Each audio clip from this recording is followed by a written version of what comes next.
And I think too that family court really warps your relationship with yourself as well, because they take so much personhood from children and everything's completely separate. Like what we said, like you have to focus on your parents and what they want as a kid, even though it's supposed to be like the best child decision for center. Best interest of the child. We love that line.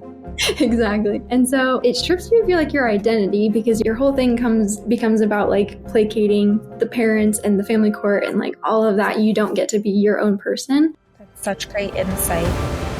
This is Lioness Letters, a place for the mothers who were never heard but never stopped loving. These are our stories of being silenced, separated, erased in the long sacred return. I'm Hannah. And I'm Kelly. And these are our letters to you.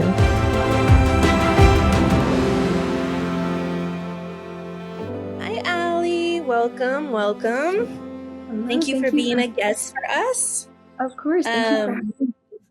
I'm going to introduce you, and then you can kind of introduce yourself as well. So we met you in DC at an event that Dr. Bandy Lee put on. And mainly, I remember her introducing you as single-handedly being the one that exposed the family court, or not, the reunification camps that are associated with family court and the corruption behind it. So that's pretty powerful. So we're super excited to have you here. And yeah, if you can just kind of introduce yourself on your end, if you want. Of course, yes, that was very kind of Bandy. That was a very kind introduction. Yeah, so, there were so many other survivors as well who had spoken before me, but, and I'm so happy to be standing alongside them. But my name is Ally Toyos, and I'm a survivor of the reunification camp Family Bridges and of the family court system itself as well. Right. So I think we're just going to jump into the start of your story. That way we can talk about more in length after. But your parents divorced, right? First, they divorced whenever you were like 6 or 8, right? Yeah, I was about 8 or 9, kind of that third grade area. And yeah, they kind of initially announced it as like a separation. And, from there, they had kind of a year separation, I think, and then went into divorce. So, at first it was new to me. I wasn't really mad about it because I had kind of grown up with my parents like fighting every night. And, I think it was disruptive, and I was just kind of excited to see what it could be like with them separated. So the change wasn't, you were looking forward to the change, but what actually happened is you got wrapped into family court, right? Through all this. The cycle started there. Yeah, I think, my father, he made it pretty clear that he was very angry with my mom for quote unquote leaving him. He just didn't want her to have a good life without him, I guess. And he knew that the best way to hurt her was to hurt her kids. So, that's kind of how it all started. Yeah. It's that aspect. Typically. It's the aspect of domestic violence that people don't really talk about. Mm-hmm. Yeah. The post-separation abuse. Yep. And then what led to you ending up being in the reunification camp? Like, how did that happen? Yeah. What did custody look like with your mom and dad at that age? And then how did it progress? Yeah. There were a few changes. So when we first started out, we were actually 60-40, 60% with our mom, and, kind of going back and forth during the week. We would see them we would see each of them like every few days and just kind of go back and forth like that. And it was really, I enjoyed that. I was good with that. My sister was as well. But I think it was really our father like talking in our ear a little bit, making us feel guilty. I felt like I had to kind of hold him up, even when I was only like 8 years old or something, because he was just so I guess, distraught, but I really think that that was kind of a front for just like the anger. And I look back on it and I definitely see that as like a manipulation tactic. He definitely was very good at making us feel guilty and sorry for him and kind of victimizing himself like that. So he was kind of talking in our ear, and we asked our guardian ad litem for a 50-50, and they did that. I can't say exactly when. I think it might have been like a year somewhere after that, after they divorced. And so you still had a GAL involved. Mm-hmm. Yeah, okay, she was involved from, I think, pretty much the beginning. Yeah. Okay. And so it was 50-50 for a while. Well, she started off 60-40 and then you asked to be switched to 50-50 because your dad kind of was like coercing you into thinking he should have more time, right? Yeah, exactly. Yeah. Okay. And really, and then what they do whenever you spoke up about the 50-50, what happened then? Yeah, for some reason they changed it and we were 50-50, and I don't remember it being like a really big issue or anything like that. So, yeah, I mean, some of that stuff is kind of hazy. I don't remember all the little details, I'm sure. Yeah. And so did it stay 50-50 for a couple years and then dad started turning? Because I remember reading, I've read, done a little background research on some things, and it said dad just really started going off. He was really just turning. So when did that start progressing? Like what age would you say you were around? Honestly, I would say pretty much from when they started separating. Like it was very angry, and I mean, he became very volatile. It was crazy to see as a kid because I had like such a high,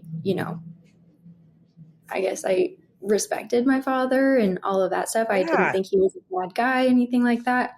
But he like literally started stalking my mom, and he broke into her house one day, using my sister and I to like get the alarm code. And then he like went through all of her stuff, and he was mad that she, had met my stepfather and they were seeing each other and things like that. So it was really crazy to kind of witness, and I didn't really understand what it was at the time either. Yeah. I'm really happy you mentioned the stalking aspect too, because that also ties into the post-separation abuse that us moms very much experience with the coercive control types and those abusive types. When did it go from the 50-50 to getting to the reunification state? Did you guys have to go back? Did somebody file something?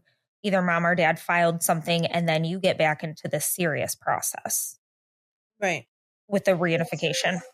Right. Around the time, let's see, this went on for a few years. And then around the time when I was in 6th grade, so I guess I was like 12 or 13, my mom married my stepdad, and he is, he had built a whole practice and everything in Tennessee. So she is a doctor as well and was going to join his practice.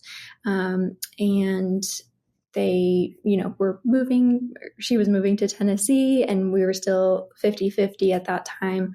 But she asked the court, if we could move with her, and we could kind of work out like a plan for my sister and I to come back and see our father on weekends and, holidays, things like that. And the answer that she got was just really that we don't move kids out of Kansas, or, I'm not sure where that came from, what the precedent of that was or anything, but that's kind of the answer she got. And so she actually ended up getting an apartment in Kansas and was going back and forth, not working it was like 1 week on, 1 week off, something like that. So she was not working for half of the time. And that obviously became very untenable financially. Yes, absolutely. Yeah. An apartment and a car and like not work, half the time. So yeah, that's a lot. And Kansas is where the original court case took place. That's the state. Right. Okay. Okay. Because I wasn't sure. I'm seeing, I saw you supported a Maryland bill, and then I see CJE is in, what is it, San Rafael, California. I'm like, where is her base? So Kansas is where it started. Kansas is the court case. Yeah. Okay. And Perfect. my mom moved to Tennessee, so my sister and I were able to kind of go back and forth a little bit too and visit on weekends. So we kind of made it work that way.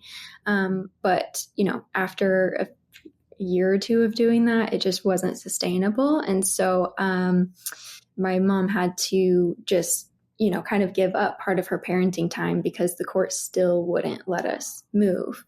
And I think it was around that time, and like I was in 8th grade, so probably about 14 now, when, my father's actions had just become so aggressive to the point where I felt like I needed to say something because it didn't look like our guardian ad litem was, watching out for us. And I was telling our therapist and things like that, how unhappy I was and all of that. And it just didn't seem like anyone cared to dig any deeper.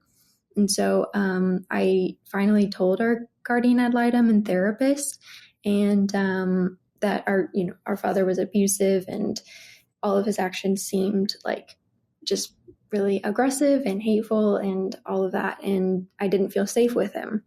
And they basically just brushed it under the rug and said that, sometimes you have to do things you don't want to do, but that's part of growing up. And, it was just really, they didn't want to deal with it at all. So they just didn't. That's exactly what happened to my kids. Yeah. And how old were you? I'm sorry to interrupt. How old were you at this time, Ally? I was 14.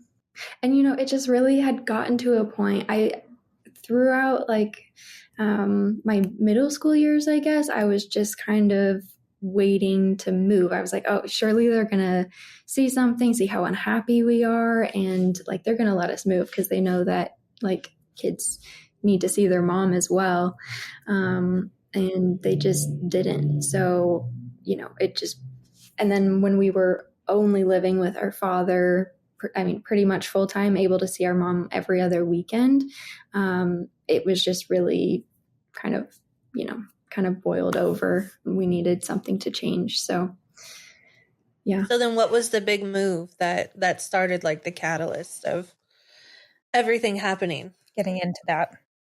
The court really didn't want to hear anything about the abuse, and they tried to kind of brush it under the rug. But as soon as my father heard that we had, spoken up about it, I think that's when the parental alienation claims kind of started. So that seems to kind of be the catalyst for everything, I think. I'm super happy that you touched on that because we are seeing, we were just talking before you came on about the difference. A lot of people don't understand the difference between the syndrome and then there's two sides of it. And what you're speaking of is what I have experienced. And so many moms have experienced across our country that when we go into court, which I'm sure your mom experienced, we go into court defending a lot of times as mothers, our older teenagers, just teenagers in general. And all a dad has to do is say, they are alienating my children against me. The abuse claims are not real. And it's just believed. It's just believed that us moms, and this is what's funny, and I even read this in your one of the things that you have out there. I think it was a different person saying, you can't even, and I have two teenage daughters and one almost there. And somebody said something, it might've been on your website. It was like, you can't even coach these kids to have you ever had a teenager? Have you ever tried to make them do anything? Yeah. I can't even get my kids tell me what to do, not the other way around. I'm like, I'm cornered most days. And they're like, get Sephora now. Get Ulta now. I'm like, okay, I'll do it. Coaching a teenager. Coaching a teenager. It's crazy. And that's what they say is the coaching that we're doing. And no children should be believed. I think it was The one, who's the one who just got sued? Was it Linda Gottlieb, maybe? Yep, yeah. Gottlieb. Thank you. Yeah. I knew you would know these names. Very, very, very, I like to think of her as very demonic, very evil. And she likes to say that you should never believe children. And statistically, is it 1% to 2% of mothers going into court with abuse or neglect allegations for their children or about their children or even themselves? Some of us even have domestic violence records with the perpetrator, AKA father, to back it up. And they say that we must be lying. The likelihood of you lying, like a mom or even a teenager, is so low. But they make it like it is. It's happening all the time, every day. Yes. Anytime you say abuse, that mom must be lying. Been coached. You're lying. The kids are lying. So we know you experienced this as well, as we've been reading, that even your court, was it the manager, was pretty. Yeah. So tell us about even how your treatment was with this reunification, as you talk about getting into the reunification steps of this. Yeah. So, I mean, I think just before I say that, it was Joan Meyer's study. I think you guys would be interested in this. That has a lot of details about when mothers are believed versus when fathers are believed, and, especially with allegations of abuse and things like that. So I think you guys. Thank you for recommending that. We need to get a pen, Hannah. No, we need to look up Joan Meyer's. It's being recorded. We'll look at it later. I'm like, where's our pens at? I'm ready to write this down. Joan We'll look at it. We'll look at it. We're going to touch on that study for sure. We're going to be researching it later. It's very interesting. There's a lot to look at in there as well. But yeah, so I think with our case manager, I can't remember exactly when he kind of came on to the scene, but I think it was after my sister and I had run away, actually, because we were just, forced with our father, and we were extremely unhappy. He was continuing to abuse us, and his actions were just getting more like blatant. And so my sister Whose and fault I was ran it? away. Allie, I'm sorry to interrupt. Who did they blame for you guys running away? Oh, I think they did blame my mom. It wasn't ever like in front of me, but I'm very sure that added to their parental alienation case. I was curious. My son ran away. I got blamed. That's the only reason I asked. So, yep, same thing. Keep going, Allie. So sorry. Yeah, no worries. And so my sister and I ran away, and we kind of had to like live with a family friend almost. It was just kind of like a pseudo foster care situation. And that's when they brought in our case manager, and just from the get-go, he, I think he kind of had this attitude that he could just come in and make everyone do what he wanted them to do. And he was not the most professional in a lot of different ways. So, there were different instances where one time he actually lied about having a signed court order to download my sister and like my sister's phone and my phone as well. And, he was trying to coerce us into giving him our phones. And he was like, yeah, like it's already done. But like the order wasn't even signed. That's like completely illegal. Very illegal. There was a time when he actually threatened my sister and I with being sent to juvie and being sexually assaulted while we were there if we didn't go back and live with our father. So that I read that. Yeah, that was very intense as well. It's just, that is one of the things that I read that I was just like, yeah. He probably was like, if you guys don't listen to me, you're going to go into juvie and you'll get sexually assaulted in there. So you better listen to me. Right. That's like how he said it. Yeah. Yeah.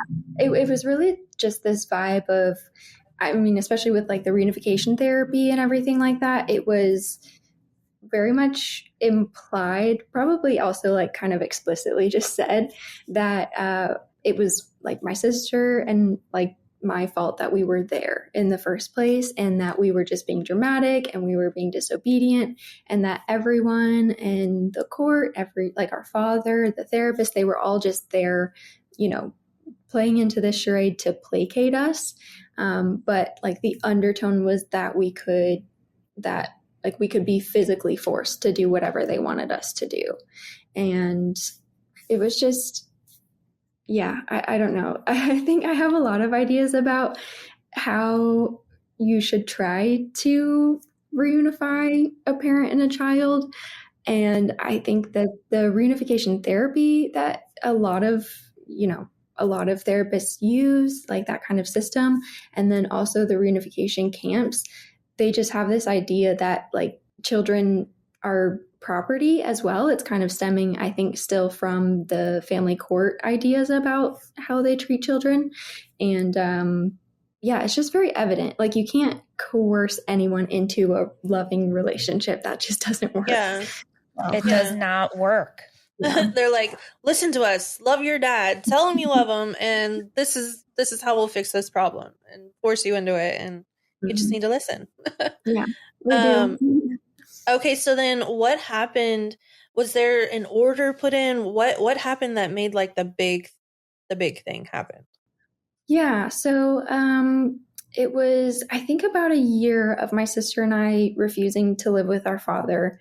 After we had run away, we were kind of living with different family friends and things like that. And they just, I still don't really fully understand what happened, because even my mom wasn't like allowed to be at all the court hearings and everything like that. She wasn't allowed to know about all of this. They keep the safe parent away. Yeah. And your mom was, of course, the safe parent in this situation. They keep us very far away, banned at all costs from every form of communication with our kids.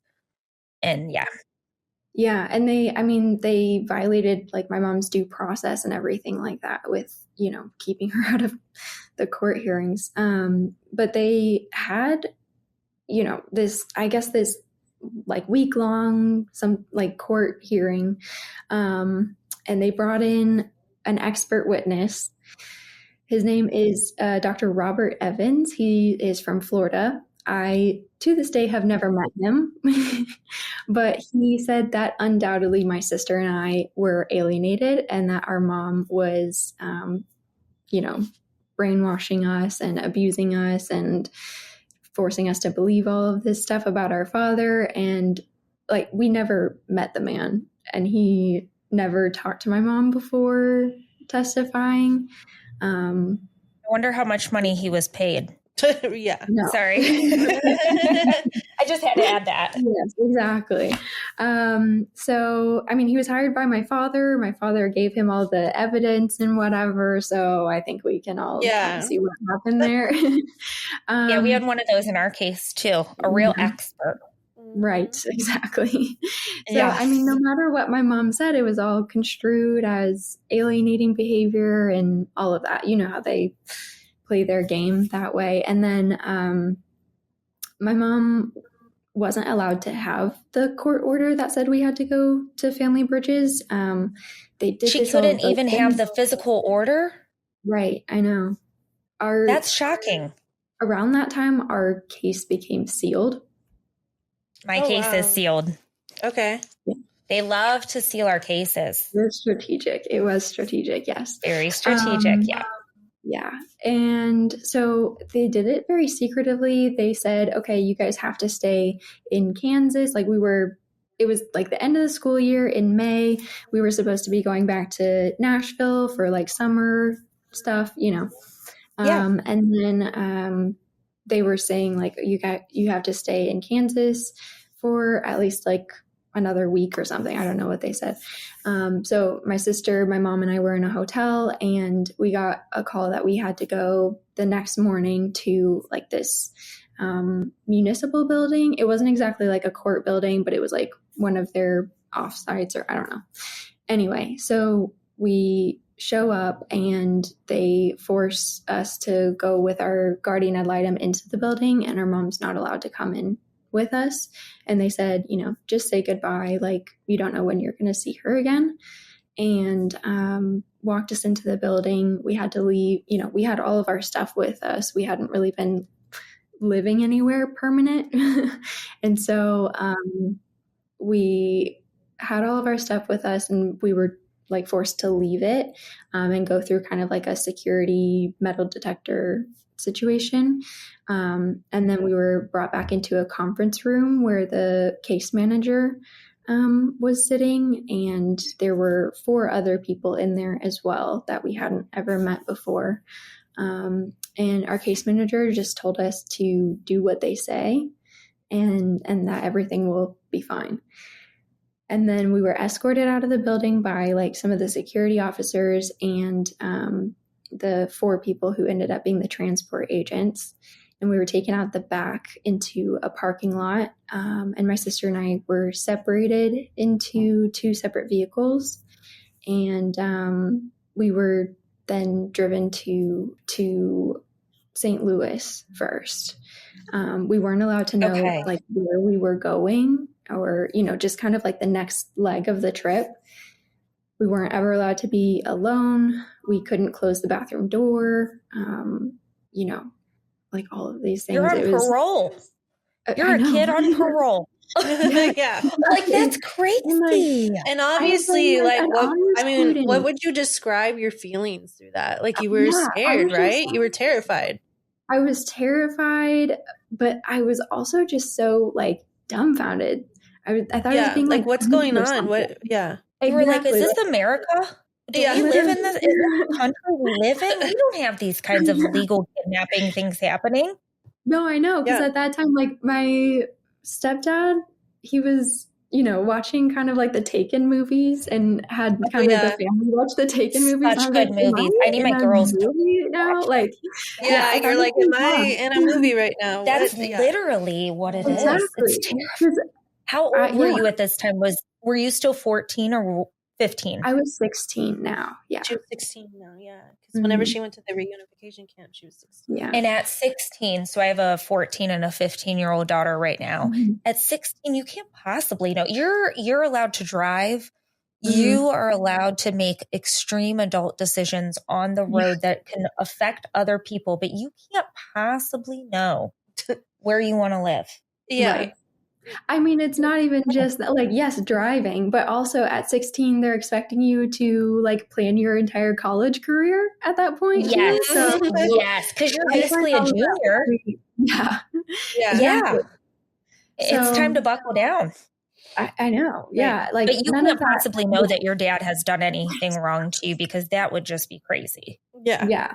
Yeah. Like, God forbid I actually understand what I'm experiencing. That's just so wild to me that they put you guys in 2 separate cars and they drove you to the same place from Kansas up to St. Louis, you said? Yeah. How many states are involved in this? It was multiple states. So it was Kansas to St. Louis to Montana. So 3 states. Okay. And then actually maybe we could qualify a 4th state, because we were also, after the camp, we went on like, they have like a family vacation, and we went to Las Vegas for some reason. Oh, really? What an appropriate place to take the kids. What a field trip. Take your captive children. You go from the roll to gambling in Las Vegas, just rolling dice, and then like, what is going on? It was so wait, wild. how long did you stay? Okay, so you said you went to St. Louis first. So how long were you there first? Yeah, well, okay. One thing I forgot to say as well. I think like looking back on it, I found this out after the entire situation. I think I was like 18 or something, and I was still talking to my father because my sister had not yet aged out, and I wanted to still be able to keep in contact with her.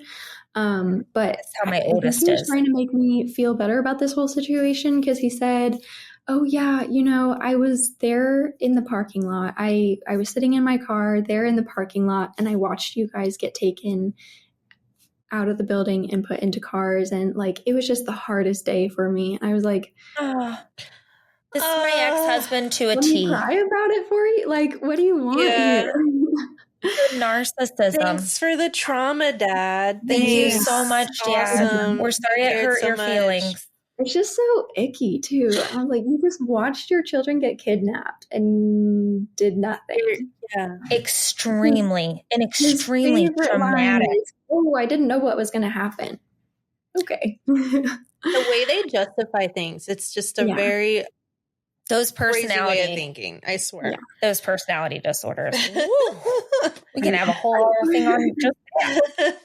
Yeah. Okay, so you went to St. Louis first, and how long were you there before you went to Montana? And what were you staying in? Yeah, we were there in a hotel. We were just there for a night and left like super early. Oh, okay. I think knowing what I know now, I figured out that they actually took me and my sister to St. Louis because they had to take us out of a separate airport than the one that my father and stepmom were leaving out of, so that we wouldn't see them and put two and two together, I guess. Because they didn't tell us anything about what was happening, Really, just court-ordered kidnapping. It's wild. And the judges order this. Yeah. Family court judges. This is who's ordering this. Okay. We just want to clarify who's doing this. Yes, exactly. It was our family court judge, and our case manager definitely, pushed for it and everything like that. And my father was actually the one that brought it to the court.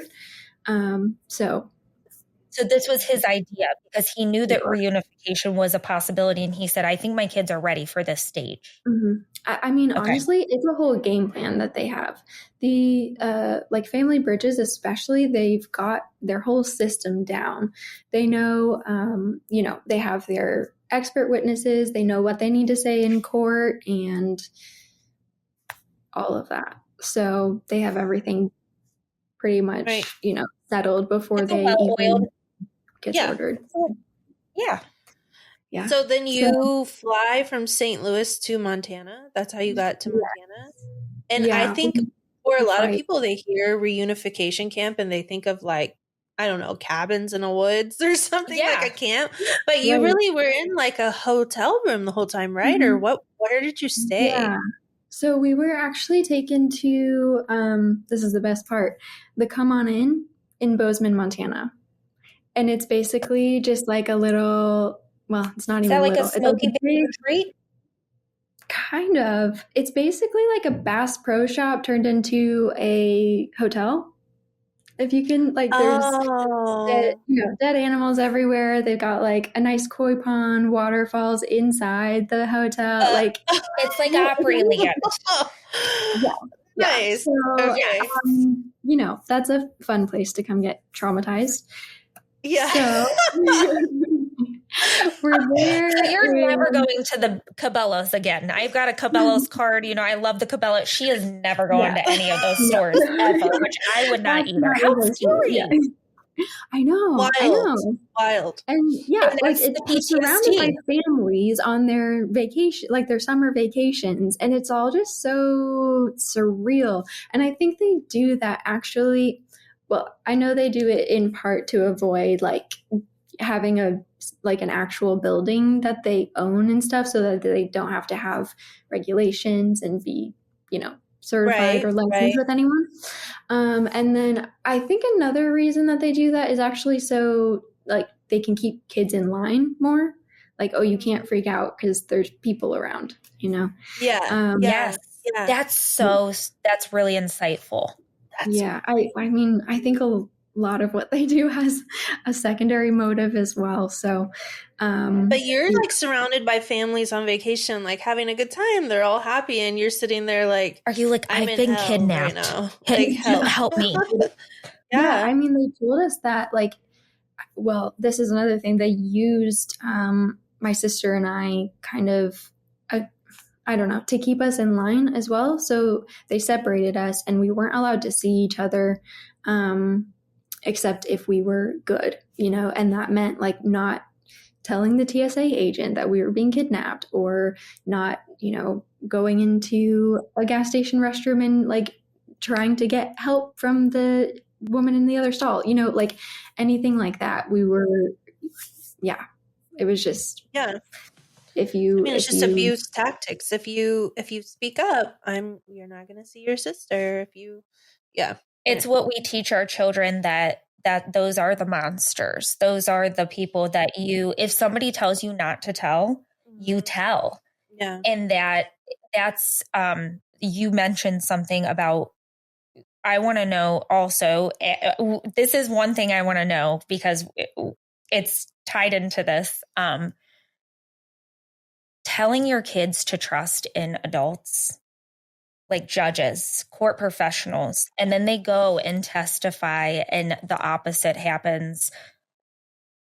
How was that for you to overcome that lack of, did you feel like I can't trust anybody at this point? Like, how did that make you see the world at that point as a child growing up, feeling like you could trust these people and they just let you down at such a huge, deep level? For a long time, I really didn't want to believe that. We had like school assemblies. If something happens, go to a trusted adult and, they'll help you and stuff like that. And I don't know that it was necessarily like in mainstream media or people like talked about it, but like you kind of had this idea, I think a lot of people do, that family court is set up to protect children. And that's really not the case. And I don't know. I think I internalized a lot of it. I felt like, something's wrong with me. I'm not conveying this correctly, or maybe nothing really is happening here. Like I'm just being too dramatic. And I internalized a lot of it because it felt like my fault. That's how they were kind of making it come across. So that's still kind of hard to, it's really subversive. And it comes out when I think it affects a lot of things that you don't think it would as well. Yes. So, 100%. Kind of uncovering that, and like whenever I don't know, do something or think something and it doesn't feel quite right to me or something like that, and I can trace it back to that, it just amazes me that even this many years later, it's still coming up. It rewires your brain. It completely rewires your brain. It really it's part does. of that PTSD complex. I mean, I definitely don't trust like institutions now, and like the family court system. I'm not going to say it's. I will come out and say that I don't trust the family court system at all. Okay, so let's get back. Let's get back. Okay, so I'm thinking you're in this place. So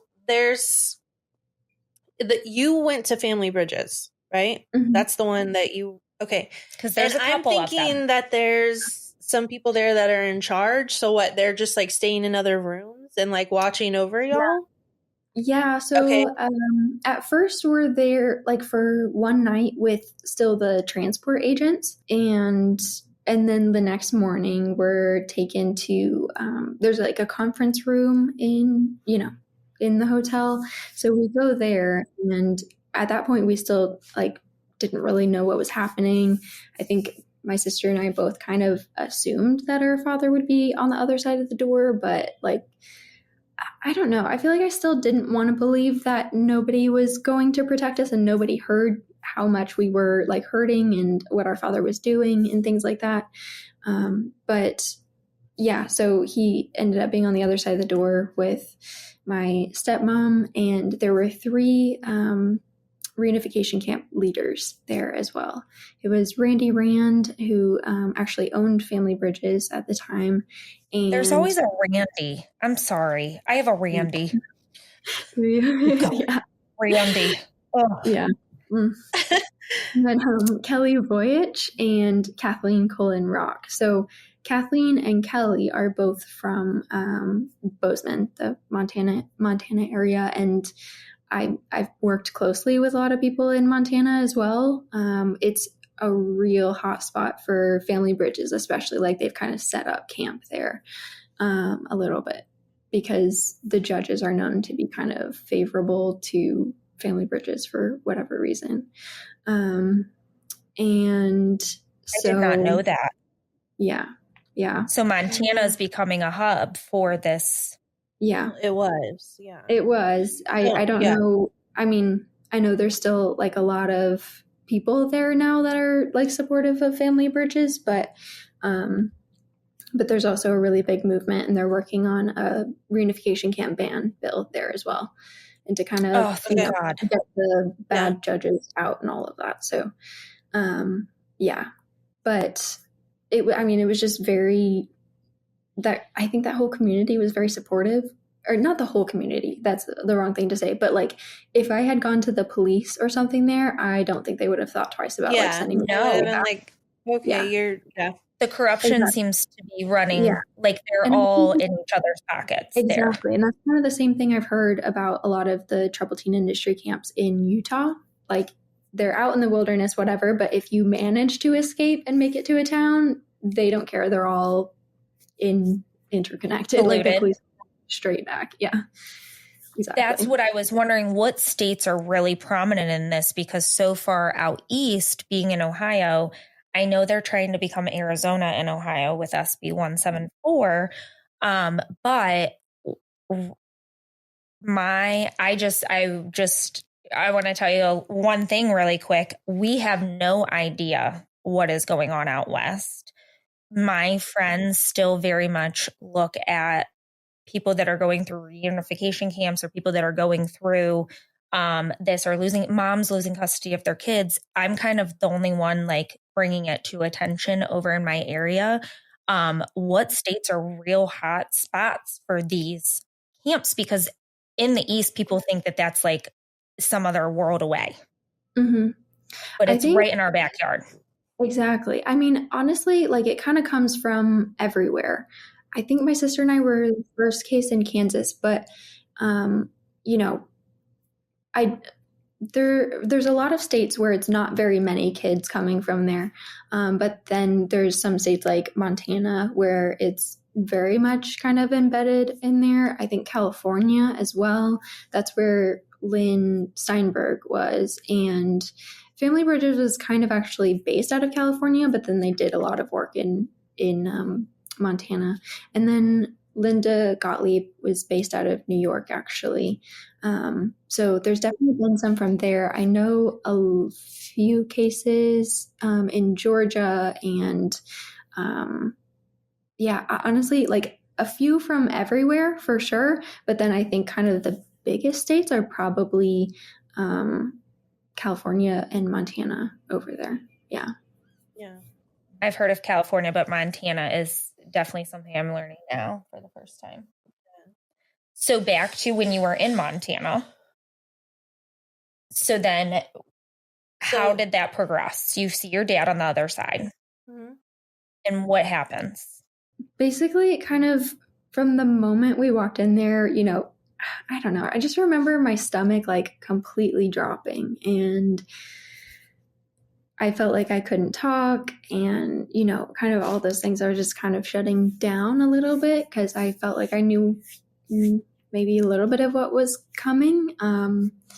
And I, like, retrospectively, that was beyond anything I could have ever even imagined, because it's all just so wild what they have, like, the authority to do. But they started kind of explaining the court order to us, or parts of it at least. And they said that we were here because our mom alienated us from our father. That was really the first time I had heard like the term parental alienation, I believe. And they didn't really like explain much about it, but just saying that, like, she had brainwashed us into believing certain things about our father, but that they weren't true. And he was a victim in all of this, and that we were also victimized by our mother, and that she was like the true abusive parent. And,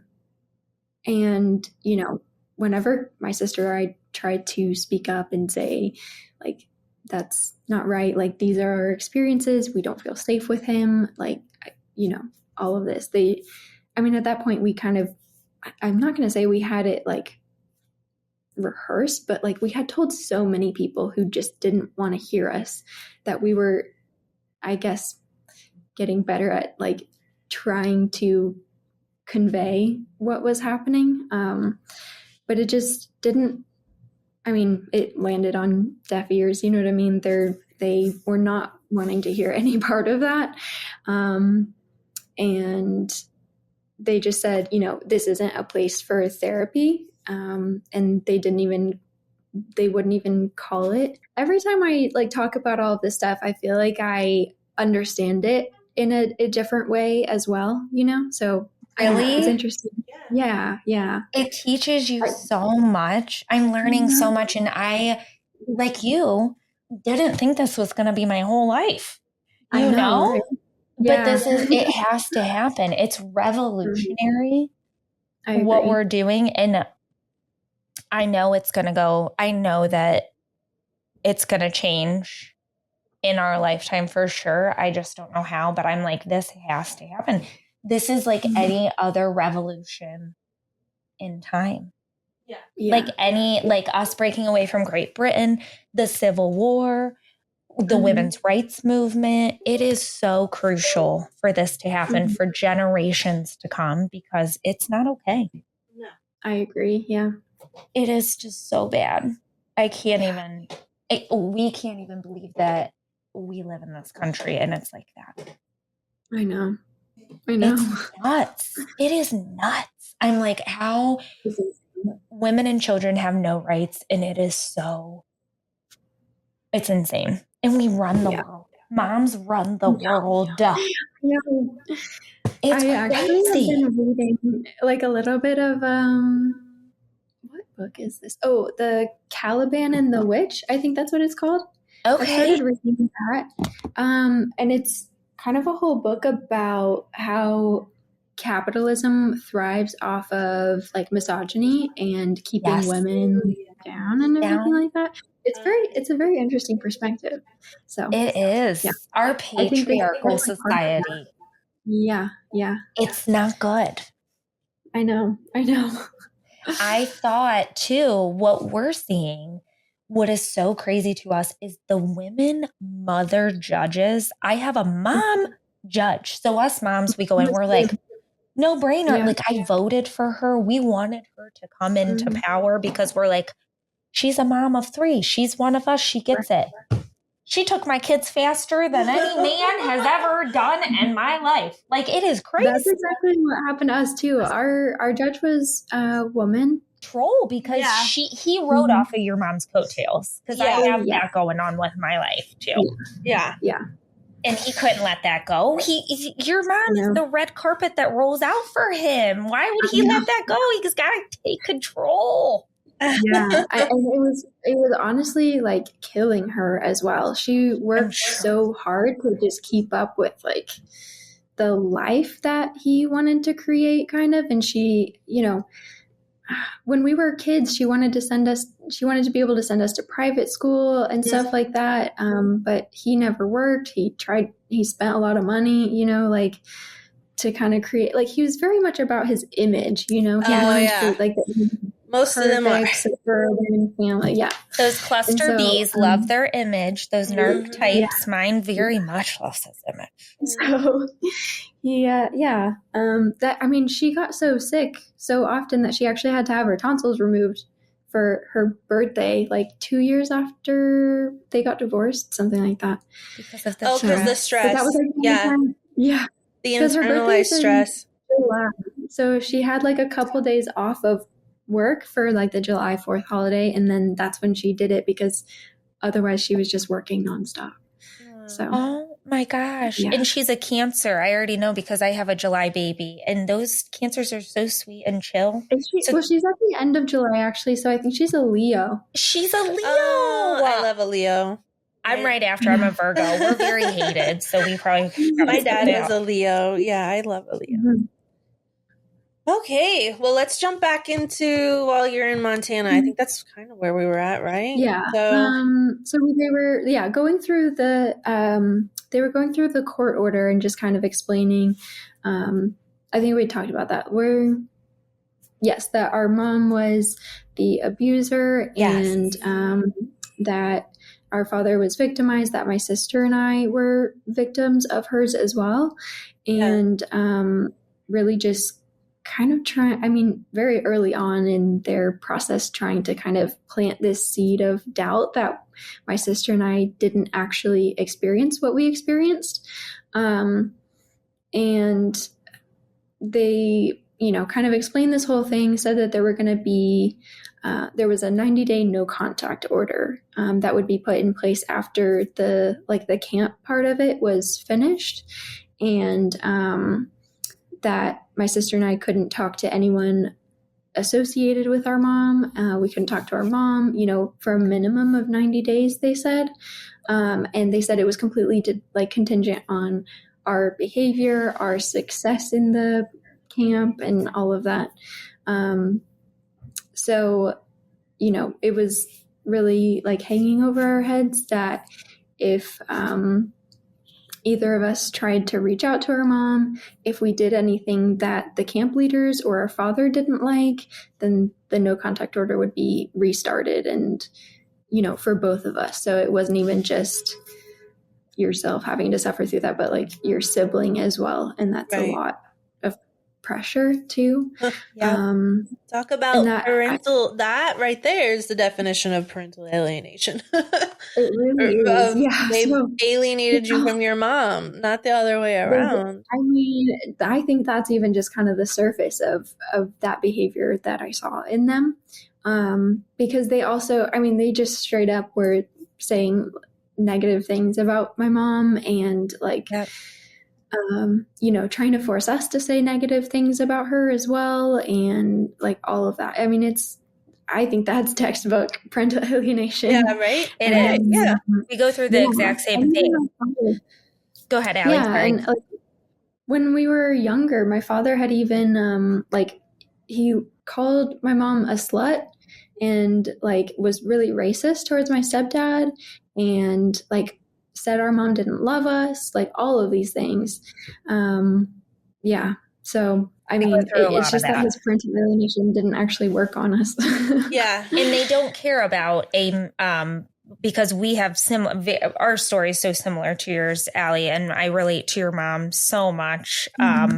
And it's the same thing. The dads and stepmoms, typically they'll call you all these names, they'll say all these things, and it's forgiven. But when a mom does it, it is parental alienation. Automatically, you need to remove the kids. But for the dads, you never need to remove the kids. You need to give them more time so that they can build their relationship. Fix it. But with a mom, it's an automatic, no, you need to be away. This mom must be bad. It's almost like a witch hunt for moms versus dads. They're like, oh, we just need to give them a little more help. Yeah. They just need more time with the kids, and it's going to get better. With mom, it's like, you need away from the kids completely. Let's alienate them 100%, and it's going to fix this alienation over here. Right. Mm-hmm. I know. Right. It's so stupid. And I will say that I know there are a lot of, the majority of these cases are abusive fathers and safe mothers. But there are some kids who have the opposite situation as well. And, I don't want them to be overlooked either, because 100%. That's absolutely just as traumatic and everything the other way as well. But, by and large, it is a patriarchal system in the family court as well. Absolutely. And maybe we just believe the kids, right? Maybe if we just listen to them a little bit, instead of just writing them off what everything they say is false and lies and forced. That gets down to the bottom of both moms and dads. And I always say that that dad became the way he is from a mom. So we know that it is mothers doing that. There are cluster B moms out there destroying kids' lives, just like dads. We just see it more. There's more prevalence with the coercive controlling dads and the post-separation abuse dads as well. But you're right. Yeah. I'm glad you touched on that. Mm-hmm. Yeah.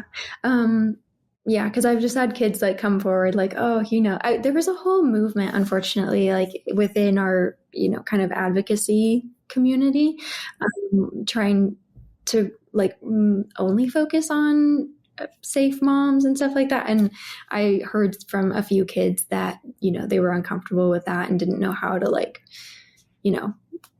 kind of be in the community with all of that. So absolutely. So I definitely want to make we try to stay very neutral too, just because she has sons. I have 3 girls and a boy. We are very cognizant of that as well. And you can't just say it's just all dads doing this. Statistically, that's wrong. At the end of the day, like, we can't get distracted from like the kids. That's the whole point of it, all of it. So, yeah. Anymore, there's no discrimination. It's happening to moms and dads of every ethnicity, every race, every background, every color, every religion. It doesn't matter anymore. It's becoming such an epidemic problem. There's no discrimination. So very good to touch on that. But back to Montana, because I am like, this is riveting. I didn't even know Montana was on the map here. I'm like, who's in Montana? Yeah. Just the buffalo, I thought. But apparently there's people too. I'm so But actually, there isn't a lot of Montana. So it's remote. So it's a perfect exclusive hiding spot. Right. Yes. Yeah. So tell us more. This is very new to me. Well, let's just get into, I want to get into, you stayed in that place that you told us. How long did you stay there? So the camp part of it was 4 days. And kind of the breakdown, on the first day, and I think they honestly kind of planned for like some resistance on the first day. My sister and I were just so, terrified. We hadn't slept like, throughout the entire time we were with the transport agents. We barely ate anything, like, because we were just so... You're just in fight or flight. Yeah. Exactly. Yeah. And it was affecting us a lot physically. But again, I think that's something that they do on purpose, because I've heard actually that family bridges won't take kids that haven't been through the transport agent part of it. Because I think it like primes the kids so much for this coercion that, the kids are too mentally strong when they get there. If they don't, they need to go through some trauma first for them to be able to like get in. Yeah. This is Guantanamo Bay. This is literal. This is what we do to our prisoners of war, and we're doing it to our American children. Yeah. I mean, there's even times where like these transport agents are known, especially in the troubled teen industry community, for like drugging kids, hog tying them. Like, it's the same transport agents that they're using for, all those wilderness camps and everything. Oh, yeah. The wilderness. Yeah. Wow. Those ones. Okay. What do they do in the wilderness? That's more for the troubled teens. And they take them to try and like straighten them out. Okay. But they kind of put them through like a boot camp, and it's really like intense. And there's a lot of reasons why kids go into those camps as well. Like, sometimes it's because their parents don't approve that they're gay, or because, they got a boyfriend and didn't do as well in school, or because like a lot of kids go there for like ADHD or autism or like different things like that, that just like their parents don't know how to cope can't with. Deal with it. Yeah.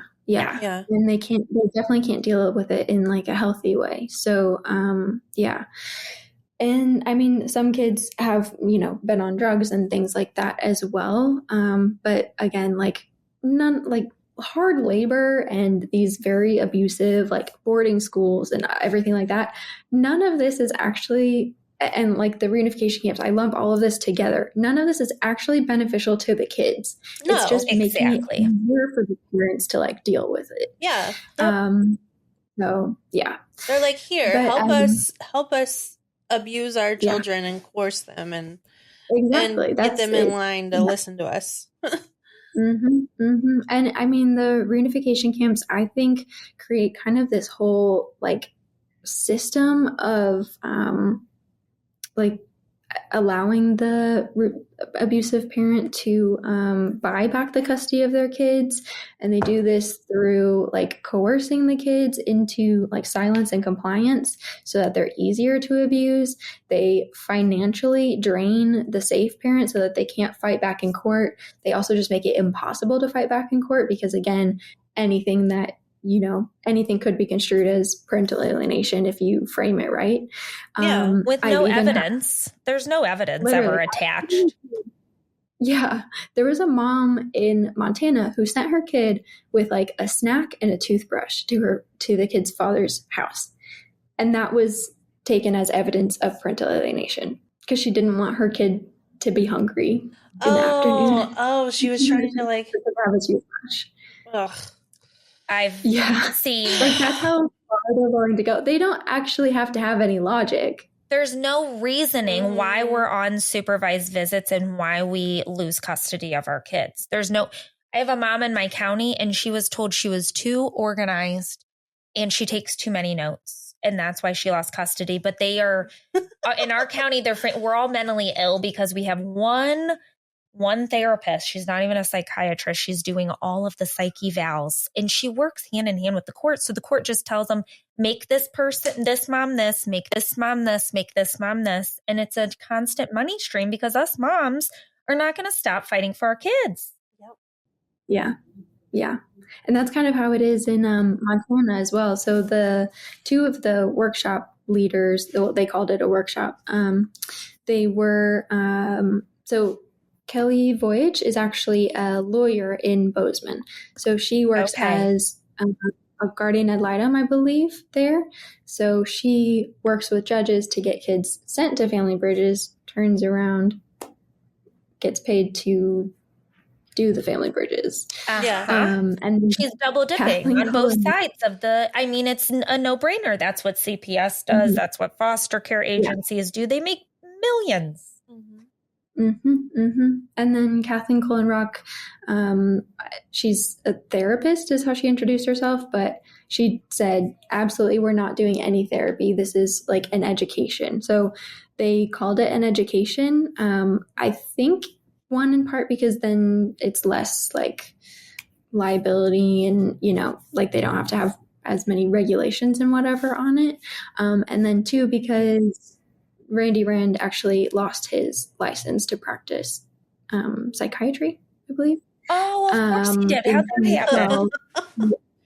Right. So he can't be participating in any kind of therapy or anything like that. No, he also this is not therapy. We're educating you. Yeah. Just reword it. Just reframe it and then it's fine. Say that again, Ally. Yeah.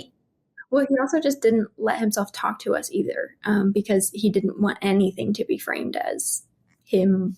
Like he was only talking to my father and stepmother and the camp leaders. And they would repeat back like whatever he said. So it wasn't him saying it. It was. Okay. Yeah. Well, he lost his license anyway. So he tried, but sorry, Randy. I mean, this was in 2012. And then we were at the camp in 2018. So it was like. 2018. So 7 years ago, this was happening in 2018. Yeah. This is so recent. So you were there for only 4 days, though? Yeah. I thought it was. I in my head, I would think it was much longer. Yeah. Well, the camp part of it, that was only 4 days, and then they kind of have like different phases, I guess. I don't know.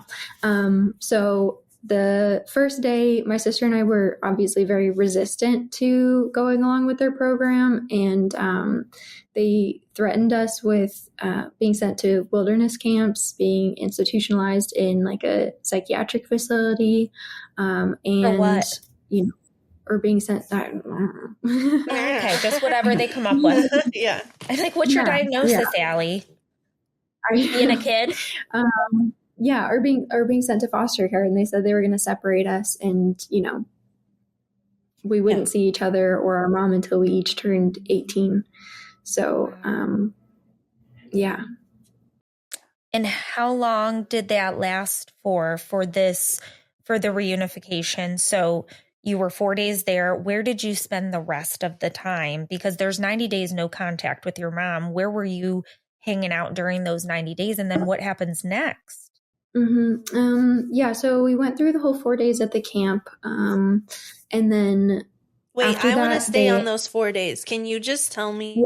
Because I know that there was like punishment there if you didn't do stuff. So I want to just lock in on the details. You stayed in a room and you stayed with your dad in the room, right? Yeah. So we were forced to stay in like an adjoining room with him, but like the same kind of rules applied where we weren't allowed to close any doors. My sister and I weren't allowed to be like in the bathroom at the same time. It was just really. So your sister's like in one adjoining room, your dad, and then you all? Yeah, so it was I think my father stepmom and too. stepmother were in one room, yeah, and then my sister and I were in another room. And And yeah, stepmom's so going along with all of this. She is very much oh okay. Yeah, I've yeah, got one of those too. I mean, she like witnessed a lot of the abuse, but really just acted like it didn't happen. You know, she'd be Yep. like, "Oh, I need to leave the room. Got something to attend to." You know, I don't know. But Yeah, I have one of those too. yeah, I struggle with that. yeah, With the I know. women who do it. I still struggle, as we talked about the female judges. Enabling. Yeah, Mhm. yeah. It is. And so on the first day as well, they actually like we didn't eat anything, we didn't drink anything, like they wouldn't really let us leave or, my sister and I were just like we were able to be together again, so we didn't want to like get separated. And we were just terrified and crying and refusing to like interact with them very much. And they actually forced us to write a letter to our mom saying that that we chose to go to a wilderness camp or wherever instead of just, going along with the camp and, being able to see her after the 90-day no contact order again. So they were really just putting all of that pressure and responsibility and guilt on us. And, yeah, I just imagining her having to read that and not being able to, like have this projected timeline of not even being able to see your kids until they're 18 again. Like that was just so devastating to me. You're so empathetic, Ally, to be able to see what your mom must have felt in that moment. That was really beautiful. Yeah. I mean, I just like, I really cared about her and I probably took too much on myself as a kid, but I was like a very anxious kid.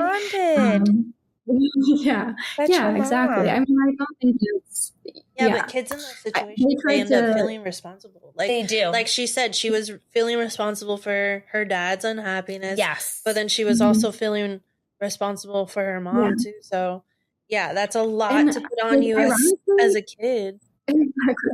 Ironically, I think the court kind of fosters that because they don't make any decision about the kid. Like all of the decisions are made like just thinking of the parents, but then they also villainize it of like, oh, you care about your mom so much, like, like that's parental alienation. Yeah. So yes, it's an interesting dynamic. But it is very interesting. I deal with that as well.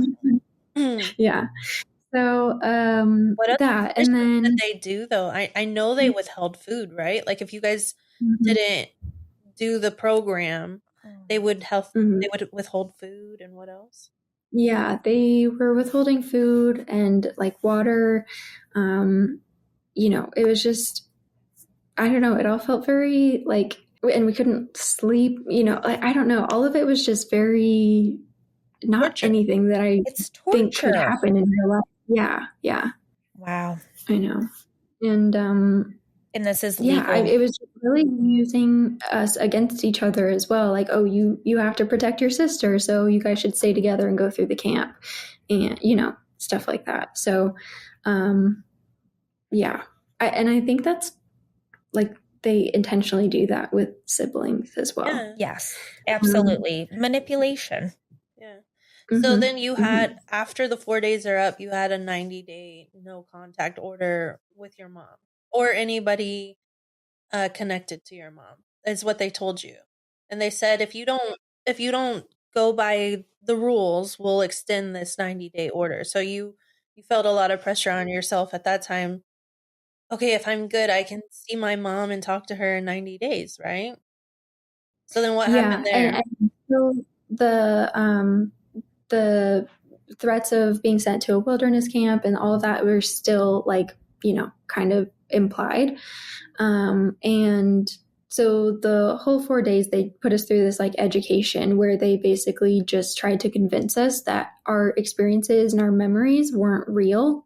And so by the end of it, we get to kind of a point where my sister and I we decided that it would be better to like go along with it and just play the part. And so that what my kids are doing right now. Yeah, exactly. And just so that we could like survive it. And so we get to that point, and this is crazy. They make us do like a survey about our experience at the camp.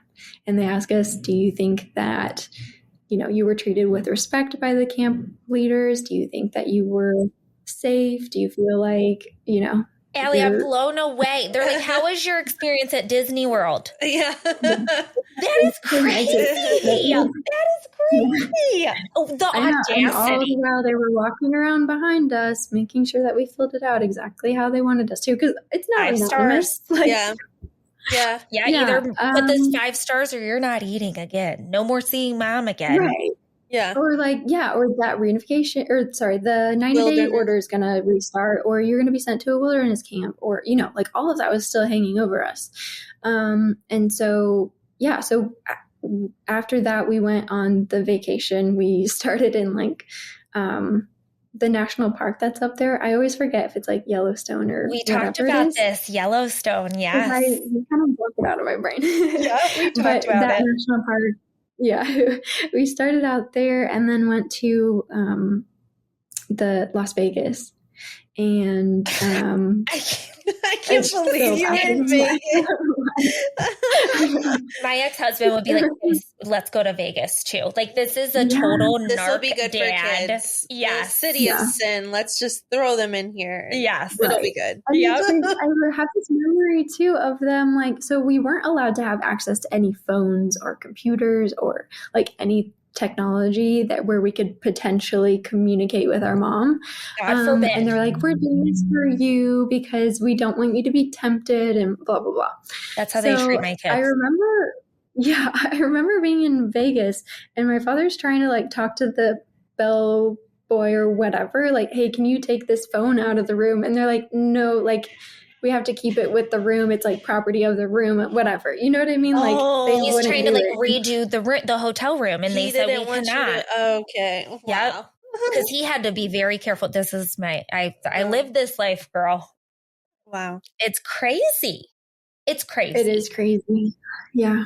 And then, so we were there for a while. I don't know. I don't think anything really eventful happened, I guess, on the trips. But it was just very awkward and kind of getting used to this, what we had to pretend to be doing for at least 90 days and pretend to care about our father and stuff like that. Pretend that he actually did love us as well, which I feel is just very a deep kind of trauma that you don't really understand until you're in it, where you have to convince yourself so much that you can survive, but all of it's fake, and you have to convince yourself of this because otherwise you're gonna be separated, and I don't know, it's just it's hard to unravel all of that as well, even in the math. Well, you're still becoming a person at that time, so you're learning you're learning what your love language is, or what this looks like, or what that looks like. So that's just completely warping your mind. How are you learning any kind of healthy relationship, anything that way? Yeah, absolutely. Exactly. And I think too, that family court really warps your relationship with yourself as well, because they take so much personhood from children, and everything's completely separate. Like what we said, you have to focus on your parents and what they want as a kid, even though it's supposed to be the best child decision for whatever. Best interest of the child. Exactly. But, we love that line. Really happens with the children in family court, and so it strips you of your identity, because your whole thing becomes about placating the parents and the family court and all of that. You don't get to be your own person. That's such great insight. Yeah. And then I think then the reunification camp just really drills that down as well, because then you have to suddenly become this whole other person that's very much not yourself, and you don't get anything that you need, emotionally. It rips your identity. It's how to create a personality disorder 101, because you're becoming something. It's literally, if this is happening in the formative years, I always say, thank God my kids are teenagers and I got to raise them for 15 years, because what is happening in our country, if kids are being ripped from breastfeeding, going through this, we're just creating so many personality disorders by this family court trauma, because that's when it happens, before the age of 6, that trauma and that having to become, not knowing your identity, that's so deeply rooted in the personality disorders mixed with the trauma. Yeah. And it was probably also really confusing for you, because your dad's supposed to be like your dad. He's supposed to be a safe person for you. He's supposed to. Yeah.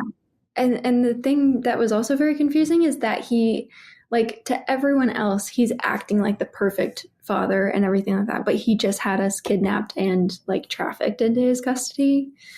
It's my ex-husband. It's the mask of a narcissist and the cluster B they put on a show around them, and then the cruelty and abuse that their children and the women, their wives, their girlfriends, they experience. People are shocked. You can't believe it. Well, the women just end up getting looked at as, oh God, what did she do? Why didn't she leave? Why would she still stay? Why is she must want the money? Care of the kids all the time. Then the mom just gets looked at as horrible, whenever what's happening under the surface is way more complex. And now women and children are dying. It's just happening in insane amounts. In the death of our souls too. Like, it's not even about actual physical death. What your nervous system has experienced in your soul and your entire identity, it goes through so much, and you lose so much. And that's what people I don't think realize in this. The trauma is so deep with narcissistic abuse. These are today's serial killers, is what I like to tell people, is we think it's got to be physical, but what's happening under the surface, the unknown, the insidiousness is so much more evil than any serial killer I've ever seen. I mean, or it matches it.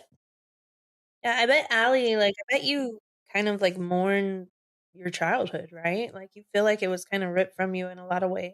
I did for a while.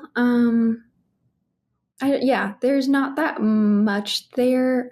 The problem as well that I've dealt with is that my brain really wanted to deal with all of this by just kind of shutting down and, going into hibernation mode, I guess. So there are not a lot of happy memories that I can remember from my childhood. I can really dig and kind of find stuff, but I think for a while it was just so heartbreaking to even remember the good things that when I was with my father, and we were actually we weren't allowed to talk to our mom for, it was 7 months when we first got to speak to her on the phone for 5 minutes. And I think, and then it was a year or maybe a year and a half. It was more than a year and a half that I was still in my father's custody, and we were only able to talk to our mom. It was very, very limited. Wait, okay. So I know, okay, I don't mean to interrupt you, but you had the 90-day, but then that turned into 7 months of not speaking to your mom. And then it really turned into a year and a half of completely out of your mom's life. Yeah. Right? So my sister and I followed the rule book to a T. I mean, sure, we had some little mess ups and stuff. We never contacted our mom. We never we tried to do the absolute best that we could to just pretend that everything was normal, pretend that our father actually cared about us, pretend that the abuse wasn't still happening, because we knew that that's what they wanted. And they still didn't even start talking about like the 90-day no contact order until like well after the 90 days was up already. Like it was crazy because they have this whole process where they send you to they call it like an aftercare specialist, and it's supposed to be another therapist that's like fully entrenched in the Family Bridges propaganda, I guess, like their whole belief system, if you can call it that, because I don't think they actually like believe in any of this stuff. I think it's just for money. But yeah, so it's supposed to kind of keep the kid like brainwashed on their side of things. So like they try to turn the kids against the safe parent, and keep up this whole system of like, oh, your abusive parent is actually like good, they're safe, they're, all of this. I don't know. They really try to mess with your brain. They do the brainwashing. And then they say your mom is the one doing the brainwashing. Yeah. Right. But then the aftercare specialist really like keeps this kind of narrative going. And so they're supposed to, I think basically their job is to keep the safe parent away from the kids for as long as humanly possible.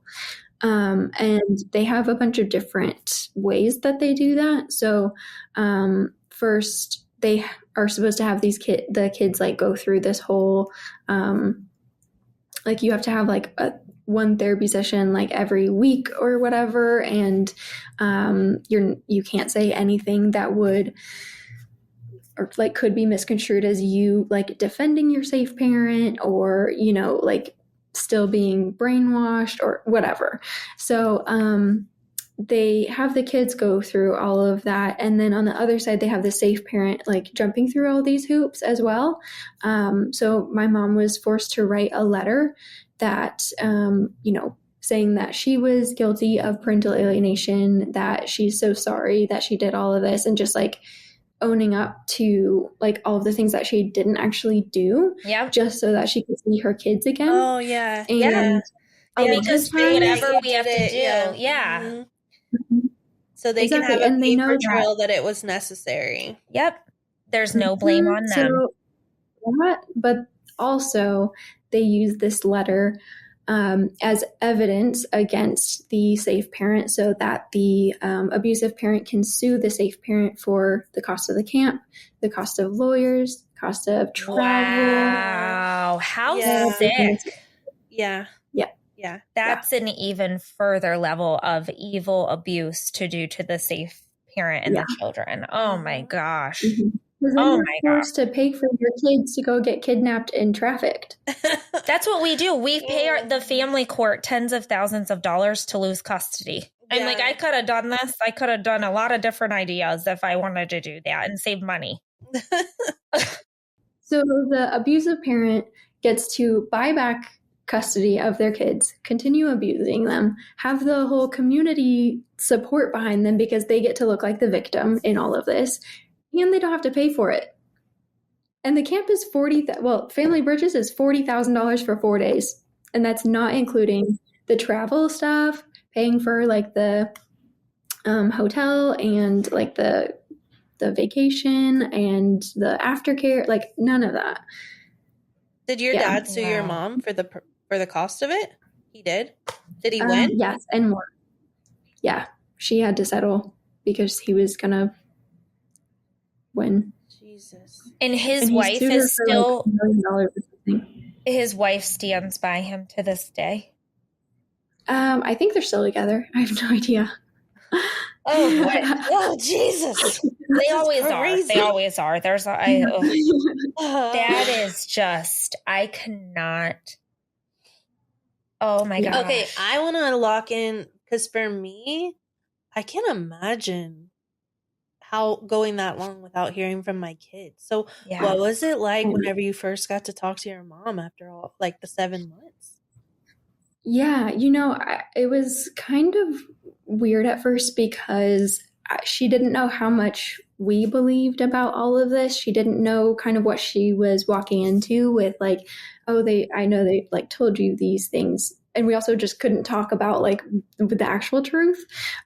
So she just kind of had to come into it. Like she was forced to apologize to us again, like in person. And that was her, like the first things that she was able to say to us, like, I'm so sorry that like I did this. I didn't mean to separate you from your dad in any way. Like all of that. And at that point, I just was like, honestly, I felt so like broken that she felt like she caused all of this too, because I internalized a lot of that and I felt guilty for like pushing back, and like I felt very protective of my sister, and I felt like I kind of, like maybe I forced the court's hand and brought my sister into all of this as well. And then, I kind of did that to, I felt like I did that to my mom as well because she was subjected to all of it.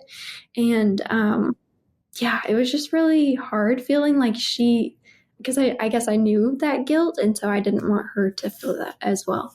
But, very quickly we were able to kind of like pick back up where we left off. So that's very touching, Ally.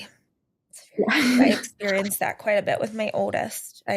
You remind me so much of my oldest, and we very much blame ourselves and think the same thing of, could we have avoided all this pain? I know, like if we just hadn't said anything, but then, what's the point of not fighting back?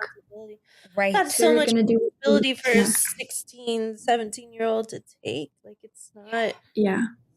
It's a lot of like growing up pretty quickly. You have to grow up really fast. Yeah. What they put on moms, what our society puts on moms and children just to want to have peace is what we really focus on that needs to change, because it shouldn't be that hard. I shouldn't be crying over hearing something that's so normal, a mom and a child's bond, feeling like you're responsible for each other, and all you've done was tell the truth and just try to seek some kind of escape, some kind of comfort, some kind of resolution, and you're met with it's near death. I mean, I can't say it any other way. It's hell on earth.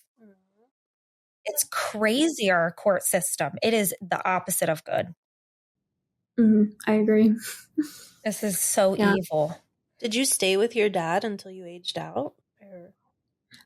So he kind of started to lose support from our case manager, and that was really who was driving all of this at this point. So the guardian ad litem, she had been kind of more involved in the beginning. And then from what I understand, she ended up being kind of wish-washy. So at first she was very against my mom and, had kind of bought into my father's like manipulations and all of that. Like, he's a very like, charming guy. Oh, they're charmers. They're the nicest people in society. They're hilarious. Yeah. They are so fun. Yeah. They're the ones who are coming up to you and they're so excited and they're just so happy. And you're like, oh my God, I've never met somebody like this before.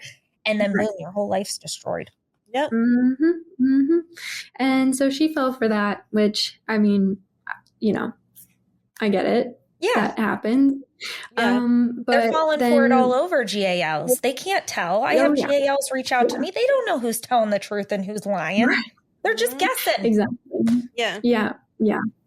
And then she started to realize that, he wasn't really what he was projecting himself to be. And she kind of saw that my sister and I were very unhappy. And I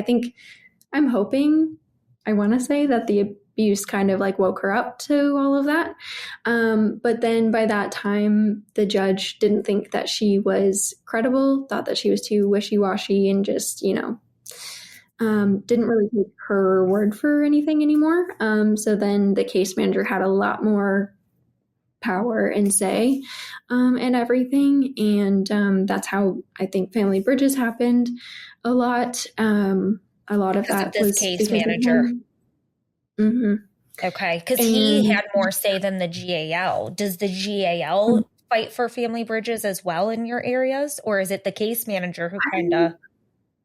With our case, I'm really not sure. Okay. And I don't know that there have been any family bridges or any like reunification camp cases since us in Kansas. I'm not entirely sure. Gotcha. But like I haven't heard of anything. And so... But in your case, it's the case manager who really advocates and does the sending. Mm-hmm. And we don't have a case manager. So that's why I'm like, oh. Yeah, I never heard. I've heard of the GAL and all that, but not a case manager. That's what I was like, who's the one who is, because I know it's a well-oiled machine. Our GAL is very colluded with everybody else, but our GAL got kicked off. And now we have some parenting coordinator 2 hours away who I haven't heard from in about a year. Like, we're like, what do we do? We're just on an island. Too. Yeah. He was kind of supposed to do that too, but I don't know. That's what anyway. Yeah. Sorry. I started to, I think, get kind of mad at my father because my father, I don't know if it was that he like wasn't paying him for like open invoices or I don't know. But or maybe the case manager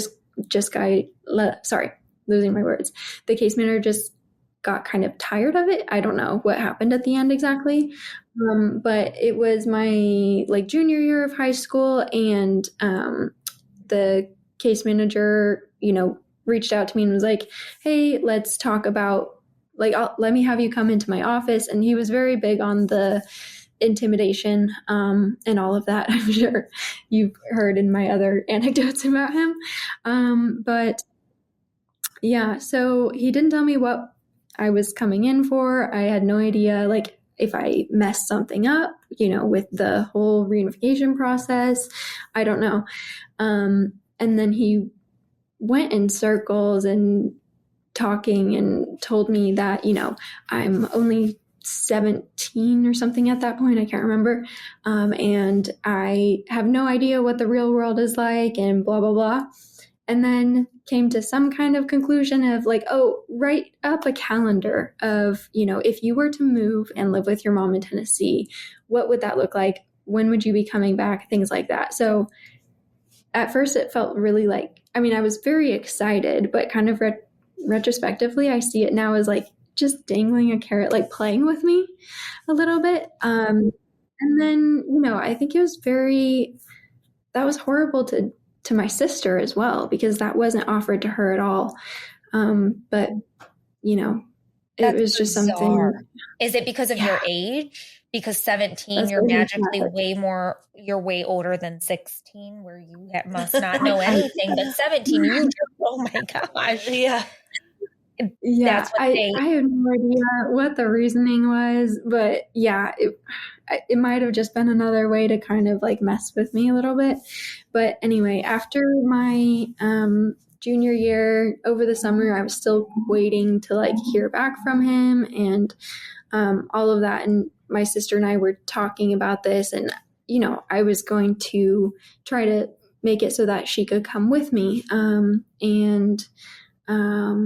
At like the very end of the summer, it was literally like the first week of August. I should have already been enrolled in my school in Nashville, and like the school was literally starting in like 7 days. And he said, okay, yeah, you can move.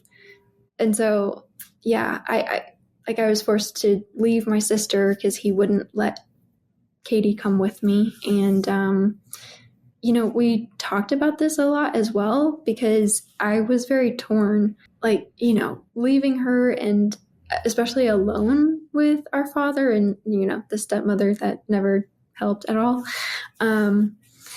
That was terrifying, but I also felt like the only way that I could possibly get her to be able to come with me was if I go there and show them that, hey, like, I'm still having a relationship with him, So I was about 17 and a half when I moved, probably a little, like a little older than that, but it was very nearly aging out. And then my sister did end up having to age out as well. And does she communicate with your father to this day, or is she broken ties as well? yeah, we haven't, neither of us have talked to him for years. Of course, because my friends ask me what my ex-husband's end goal is. Like, where are these parents, the moms and dads who are doing the abuse? What is their end goal? Because as a parent, your goal is to raise your child up and you have a beautiful relationship with them and then their grandkids, and you get to enjoy the fruits of your labor of raising them well, and you get to enjoy the life that comes after that. And if it's wild to me that the court or even these parents think that the children will want to stick around after so many years of abuse and trauma. It is just mind-boggling that we're not thinking of that. Yeah. And there's nothing to build on there. There's so much like damage and trauma. Yep. Like it's too far gone. At this point, yeah. Why would you believe like your parent anyway after all of that? You know, you can't believe even the most basic things. That's what we're going through now. Even the most basic things are hard to really believe. And I'm just like, this is how it is with everything. This is just how it is. And so they're in those early stages where you were, and you're just beyond an inspiration, beyond, and so heroic. Yeah, I actually think it, like with a situation like yours, it could go one of two ways. Oh yeah. You know, you could end up going really downhill and having, you know, maybe being addicted to drugs or doing destructive things because you're trying to numb the pain, or you overcome it and do what you did and raise awareness for others. Which is what I was going to lead into, is like, when did you first speak out and how did you do it and what led you to do it? All of that.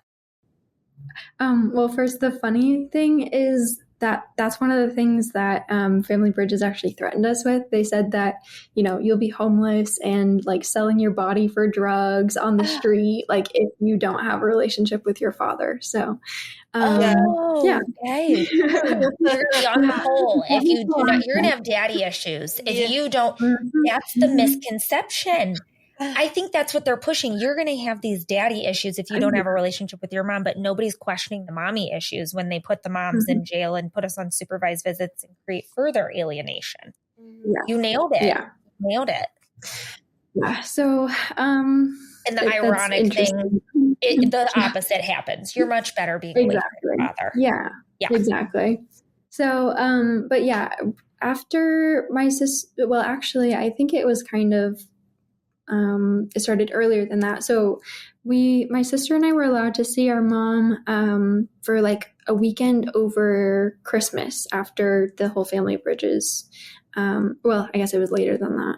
I don't know exactly. Like after the whole Family Bridges thing, it was later that year or the next year, something like that. And this was one of the first Christmases with her that we were allowed. Yeah. Mm-hmm. And so, it like kind of a whole undertone of the entire like weekend was our father we'd been allowed to have like phones again, but he had to go through this whole thing. We had to get like Samsung phones. They had to be jailbroken. They had to have this M-Spy software downloaded onto them so that he could like see everything that we did on the phones. He could access, I think, the microphone and camera anytime he wanted to.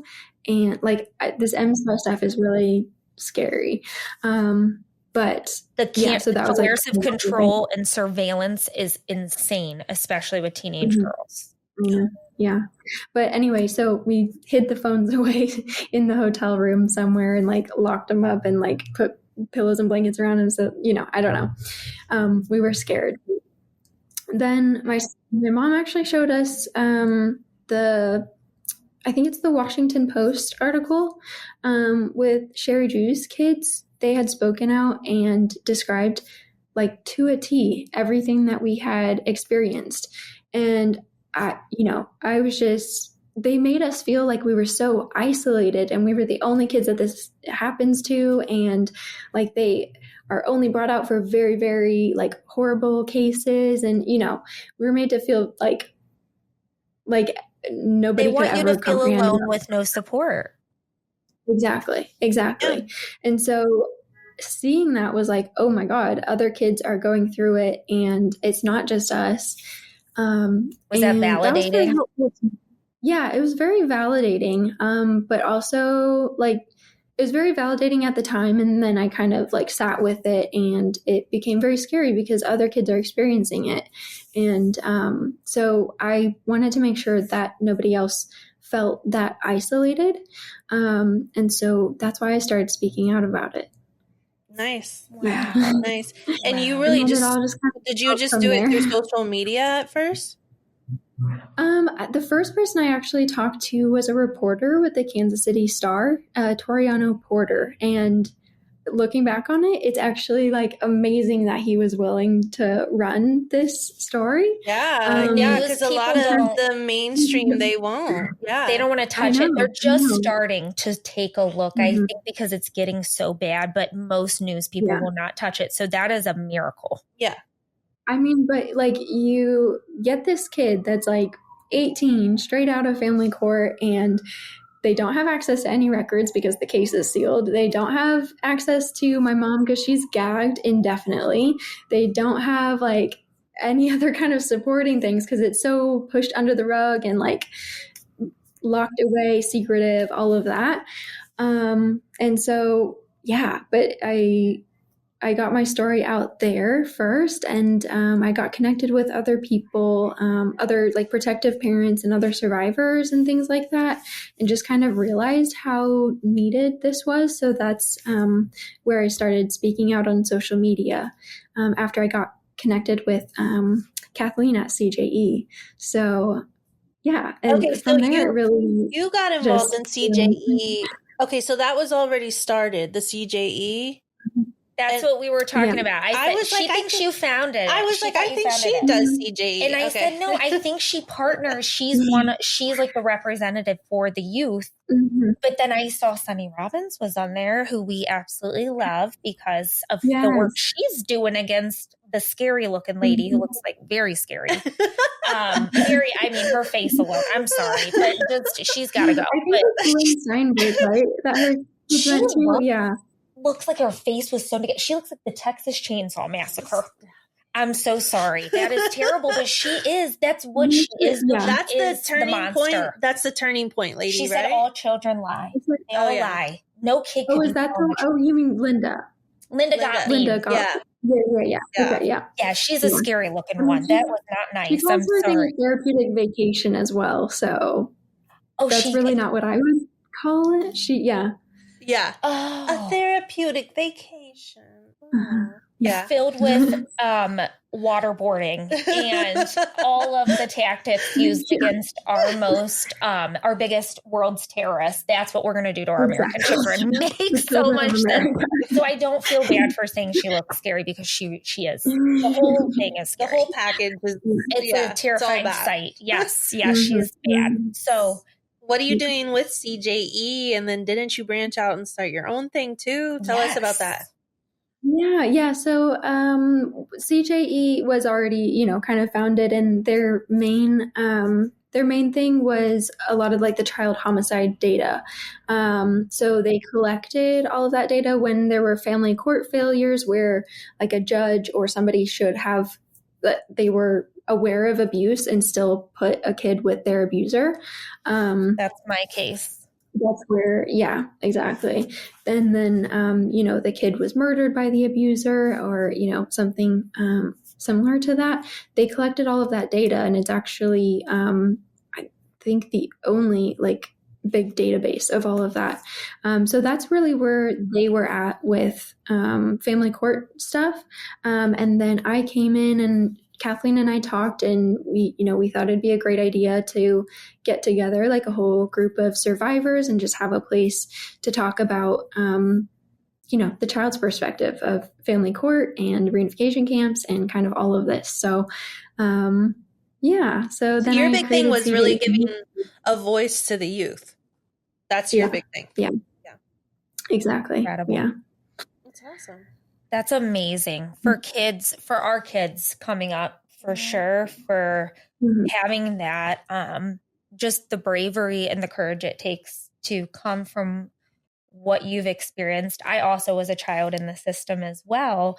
And most people don't understand the trauma that we have experienced until you go through it. And so to just have the powerhouses of moms and children that we have to kind of hold the baton and change things, I can't even express my gratitude for what you're doing and how impactful it is and how we are just working so hard to change things. It's necessary, and we are beyond grateful to meet people like you and to know people like you making such a huge difference for things that we care so much about. Yeah, absolutely. Do you know if the reunification camps are still going, where they're at? What's happening with those now? What's the current temperature on that? Yeah, they're still going. I know in California they were trying to do like the reunification camp ban as well.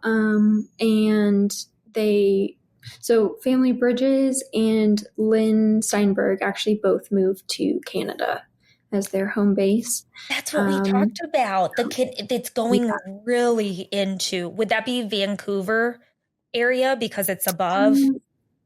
I'm not entirely sure. I know that Lynn Steinberg she actually runs her thing out of this like remote island, like off the coast, I think, probably off the coast of that side. Yeah. Of course. But Washington area. Yeah. Yeah. Washington's getting very bad, I hear. In California, my God. The Orange County, the OC is not the OC that we grew up watching. No. I was like, what happened to Kristen Cavalier? Are they okay? What's going on? That's not the OC that us millennials know about. When you hear about what's really going on over there and how kids are dying in family court. Yeah. I think it was last year, Texas passed something called HB 3783, and it was, you no longer could remove a child from like their county to do any sort of therapy or anything. And I know that was hitting on the reunification camp. And so whenever I saw that pass, I was like, what is this? And that's whenever I started looking into it, because I didn't really know much about it. Until you had your own experience. Was this before you had your own experience, or as a that's mom just in the while system? I was looking. Yeah, that's just while I started getting into this world, and so I started paying attention to bills that were being passed that had to do with family court. Really, because it's just been within the past like 10 to 15 years, really, that this has really become a situation. It was not. We didn't even hear. Nobody knew what a reunification camp was in my area before about 5 years ago. But then we see, Tina Swithin's putting so much on the map, which is how I got to see you for the first time before I even got into my third family court trial. And we started learning about it, but there's still just such a stigma of what people think. And they think that the moms did something wrong, the dads did something wrong to get you there. And that is that's so not true, because your mom is a well-respected doctor. She is like a physician. She could easily work with so many children, so many people. She saves lives, but yet must be such a danger to her children. I mean, the funny thing is there is a mom out of California. She was literally named the foster parent of the year or something like that in the same year that her kids were sent to Family Bridges. Oh, of course. Of course. I'm shocked that they're doing it to foster care, to even the ones who are profiting in the system.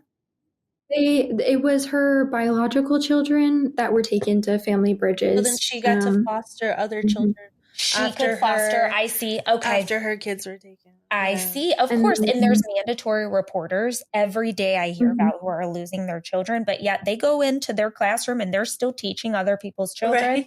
They are still being therapists. They're still being social workers, but they can't have their own kids. That's just crazy. It's just so dangerous. It's so dangerous. And the crazy. Cherry on top for that story is that not very long after the kids got back from Family Bridges, the father was arrested for child pornography charges.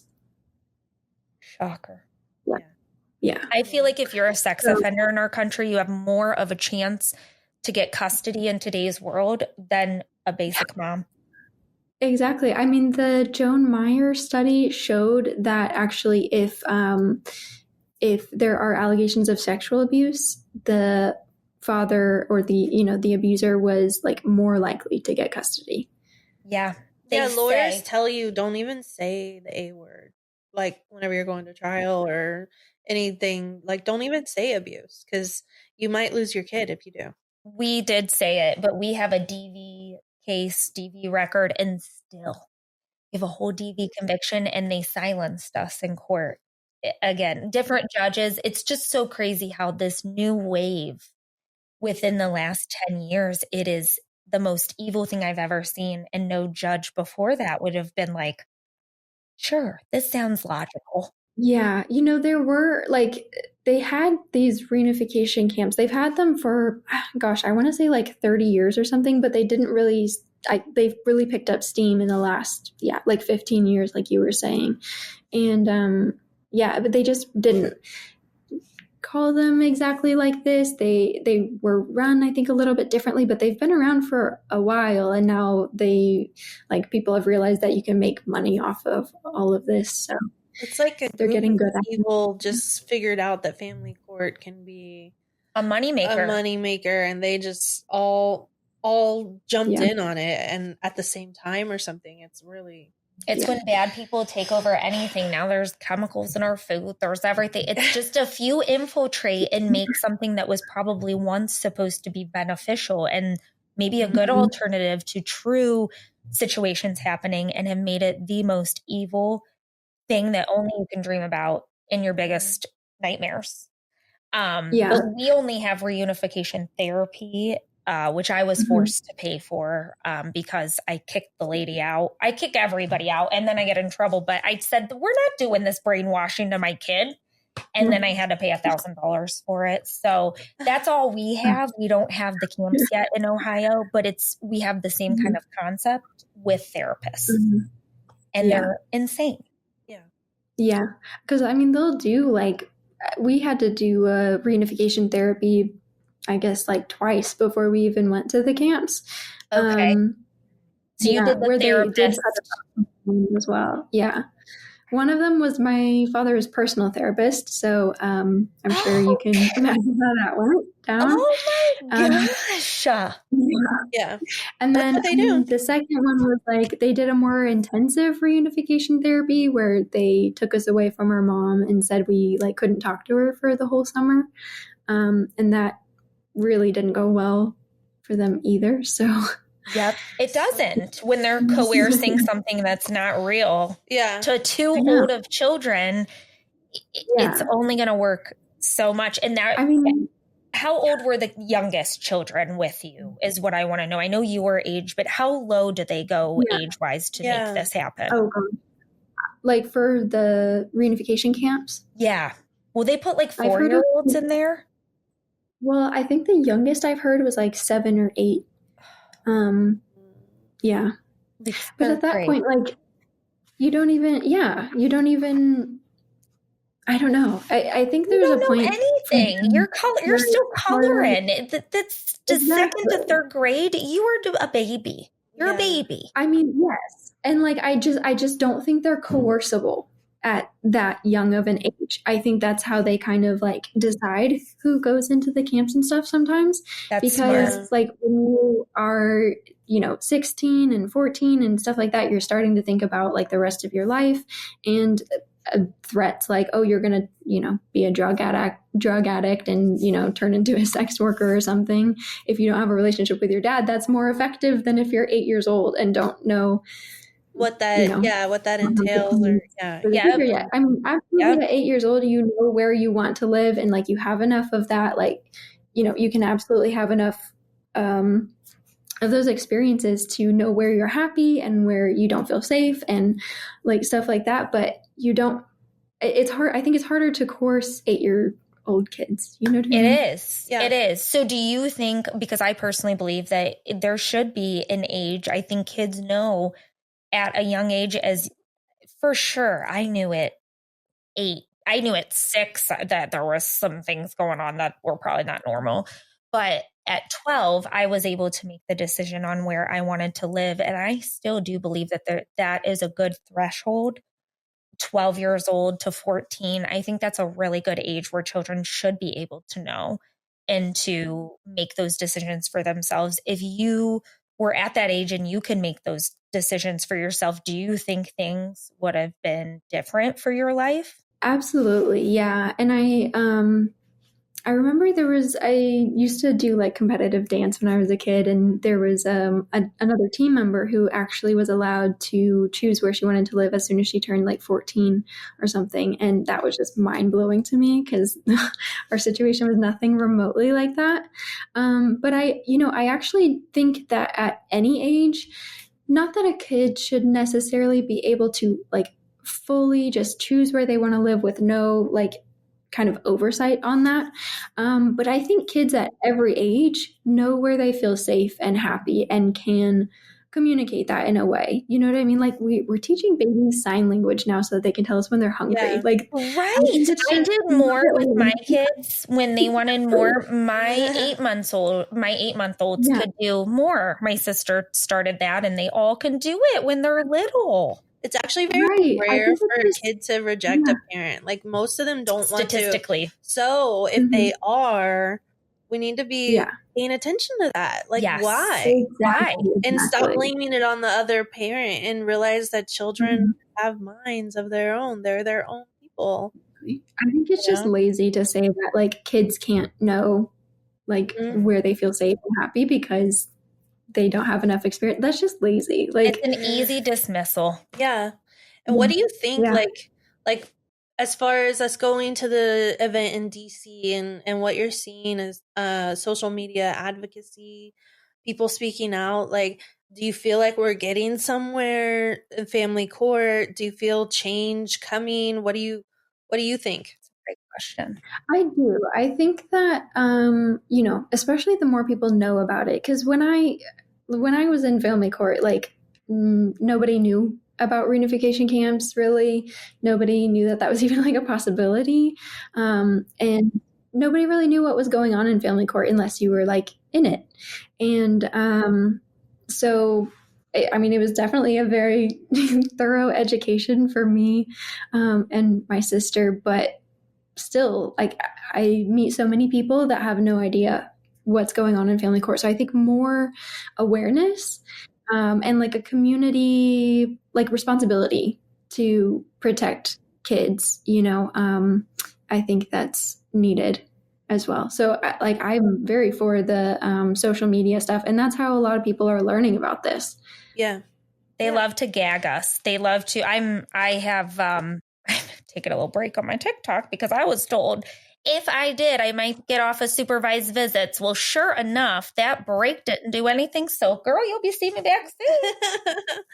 Okay, we're gonna do the rapid fire questions, Ally. We're gonna have a little fun at the end, and then we gotta wrap it up. But yeah, we don't want to waste your day. And if you want to talk to us every week, we're good with that. Yeah, can you be my best friend? I love you. I wore my flannel shirt for you we today. Don't ever have to. So I sent you these. I hope. Maybe if you don't know an answer, it's okay. Just say, I don't know. A quote that you live by. I don't have exactly like a quote, but kind of like a motto. And it's going to sound kind of off, but hold on. So that like life is meaningless. And I find that to be like very freeing for myself, where life is meaningless until you assign meaning to it. And so there's experiences and things that like we may or may not prefer. I wouldn't prefer to have gone through like the whole family court thing. But, I don't know that I could say this exactly while I was in it, but I'm now able to, I feel like, give it more of a positive meaning and use it for something good. So it doesn't have to kind of like take up negative space like that. But then on the other side, I also feel like it's very just like a freeing statement for me. So if life is meaningless and you like it doesn't matter, then you can do whatever like is most passionate for you and just do that to the fullest, and who cares? Yeah, there's no pressure. I love it. That's amazing. I say that too. There's none of it means that much. Yeah. Exactly. Yeah. Okay, That's a self-care ritual that always helps you. Like, what do you do for yourself that helps you? You know, specifically around like family court stuff, when I talk about it a lot, I notice that I already have chronic migraine. And so it kind of like, that's kind of a trigger for it sometimes. So I definitely make sure to like have my rescue meds with me, drink a lot of water, things like that. But just— Are you on the rizatriptan? You know, I'm on the Ubrevli. I am too. Like, what do you take? I have your drugs. Yeah, the CGRPs, I joke because I used to be able to take like Excedrin and make my migraines go away, but like that just doesn't really work anymore. So not for a true migraine sufferer. So I take care of myself like that way. And I just like being around friends. That always makes me feel better. So yeah. That's everything, especially people who understand what you're going through. Yeah. That's and it's like no pressure. Like you don't have to be like very like social, you don't have to be your social self. You can just be yourself. Just chill. You. Yes. 100%. A song that makes you feel strong, or just a song that you love. Yeah. Right now I'm really enjoying, what's her name? Rachel, I don't want to say this wrong, Chinoriri. And she has a song called like Follow Excitement that I'm really enjoying right now. But my music. We'll listen to it. We need to listen to that. I don't know a lot of it. Is she new? I don't know some of these new ones. I think she's newer. Yeah. My kids help me with this a lot, Ally. You know, I don't know what's up and hot these days. I'm an old millennial. And then a woman who inspires you. Oh my goodness, so many. Definitely my mom. Like she's really instilled a strong work ethic in me, and just I guess like a sense of independence as well. But there's a lot of women that I really look up to. I think like Audre Lorde as well. I really enjoy her poetry and everything like that, and I think she was a very strong woman as well. Just so many though. I could go on and on. I love it. Well, speaking of your mom too, are you in pre-med just like your mom? Are you following in her footsteps? I'm going a little bit different. So I was in pre-med through my undergrad, and I studied neuroscience. And I fell so much in love with neuroscience that I decided I also wanted to get a PhD. So I'll be doing both an MD and a PhD. Well, I won't be able to pronounce what your degree is in. So, that's way above our heads over here. But that is incredible. I'm going to be sending my second kid to you to do an internship eventually. She wants to do the same. Amazing. No, you are living the dream now. She's in New York. Yes. You're going to pre-med. She's doing the thing. You deserve it. Of anybody who has been through so much, we want to see you like top of the world. We are behind you every step of the way. I could cry. I'm just so emotional. This is also why we lose custody. We're too emotional, apparently. These moms are so unstable. They can't stop crying. I know there's big things in store for you because you're so resilient. You're stronger than you know, and you're so beyond beautiful inside and out. And incredibly intelligent with a powerhouse of a mom to literally lay down the groundwork for you guys to follow in her footsteps. It is girl power all the way around. I am so here for it. And on the champion trail for you. We're cheering you on, girl. What year are you We're fangirls over here. We're huge fangirls. Thank you. Yeah, actually a lot of so my research interest was really born out of, I guess my own experience after family court as well. So I told you a lot of how I dealt with it was like shutting down and kind of like dissociating, and that, I was trying to power through, and being an advocate, sharing my story a lot. And that kind of all took its toll on me while I was in college. And I kind of started to understand that, okay, I'm not just fine right after all of this. Like, I actually need to deal with it a little bit. And I kind of realized that I was dissociating, and then I had some issues with like dissociative amnesia and things like that, especially when I got like very nervous or, class presentations, like things like that. Very common in our world. Very, very common. Exactly. Yeah. So I think, so that's really how I got involved in my research interest. And I want to go to school and do my PhD and study like the neurobiological changes that actually cause dissociation.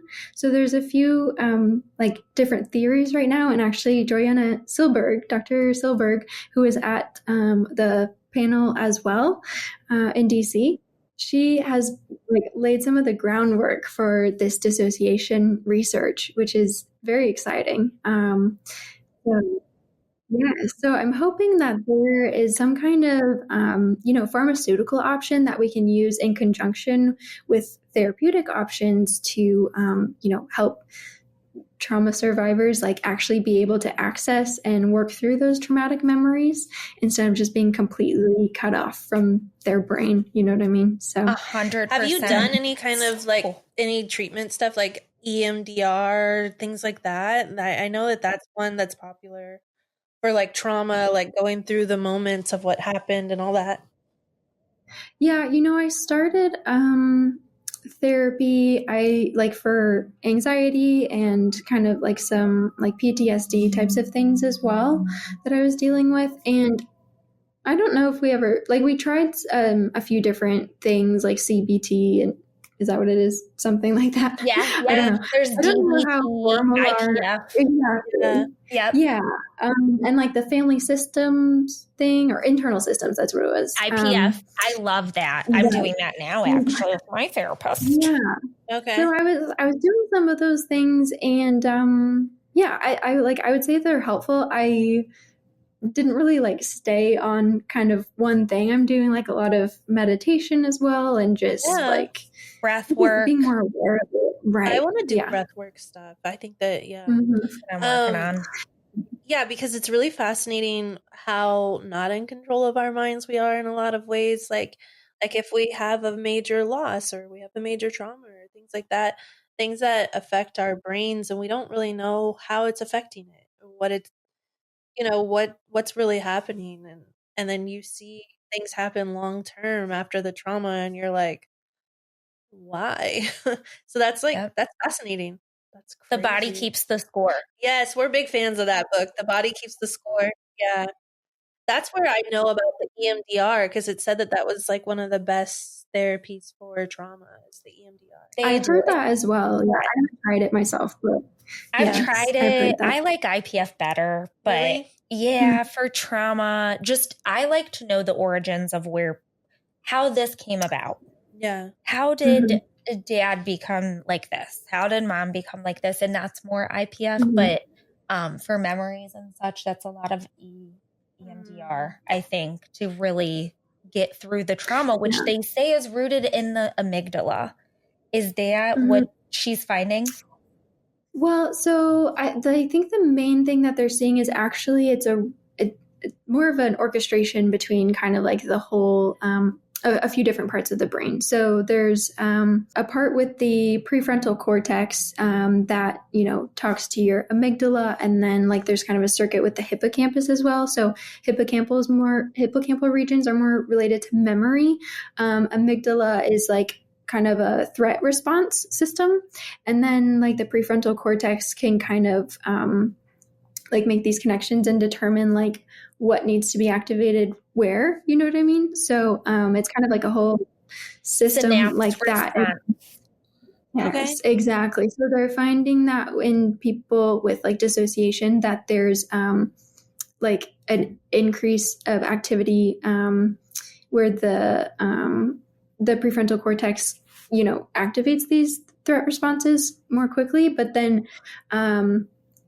you get them actually where the threat response shuts down because it goes into this kind of like numbing behavior so that you can just like not be affected by it because it's like an inescapable trauma is what they're saying. So yeah, it's really interesting. Your brain's protecting you from the trauma, so it like shuts down. Exactly. Yep. Yeah.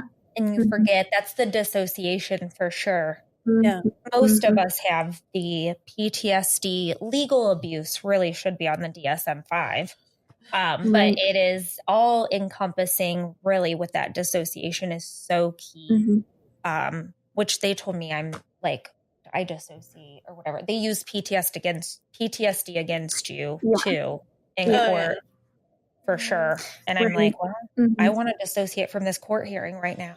That's incredible though, Ally. Like, you really are the epitome of making purpose out of pain, you know? Like taking it and it's really incredible. That's what we're trying to do too. Yes, exactly. That's the only way I know how to do something with it is just to like try to do something positive, you know? Yeah. It's amazing. It's amazing. You are such a light in our world, such an inspiration. And you're for sure meant to be here to make big power moves. And we're your biggest fangirls, girl. Yeah. This is amazing. I'm going to close it off for today, but we'd love to have you back. We'll have you back I would as love to much come as you'll back. come back. All right. Thanks, Ally.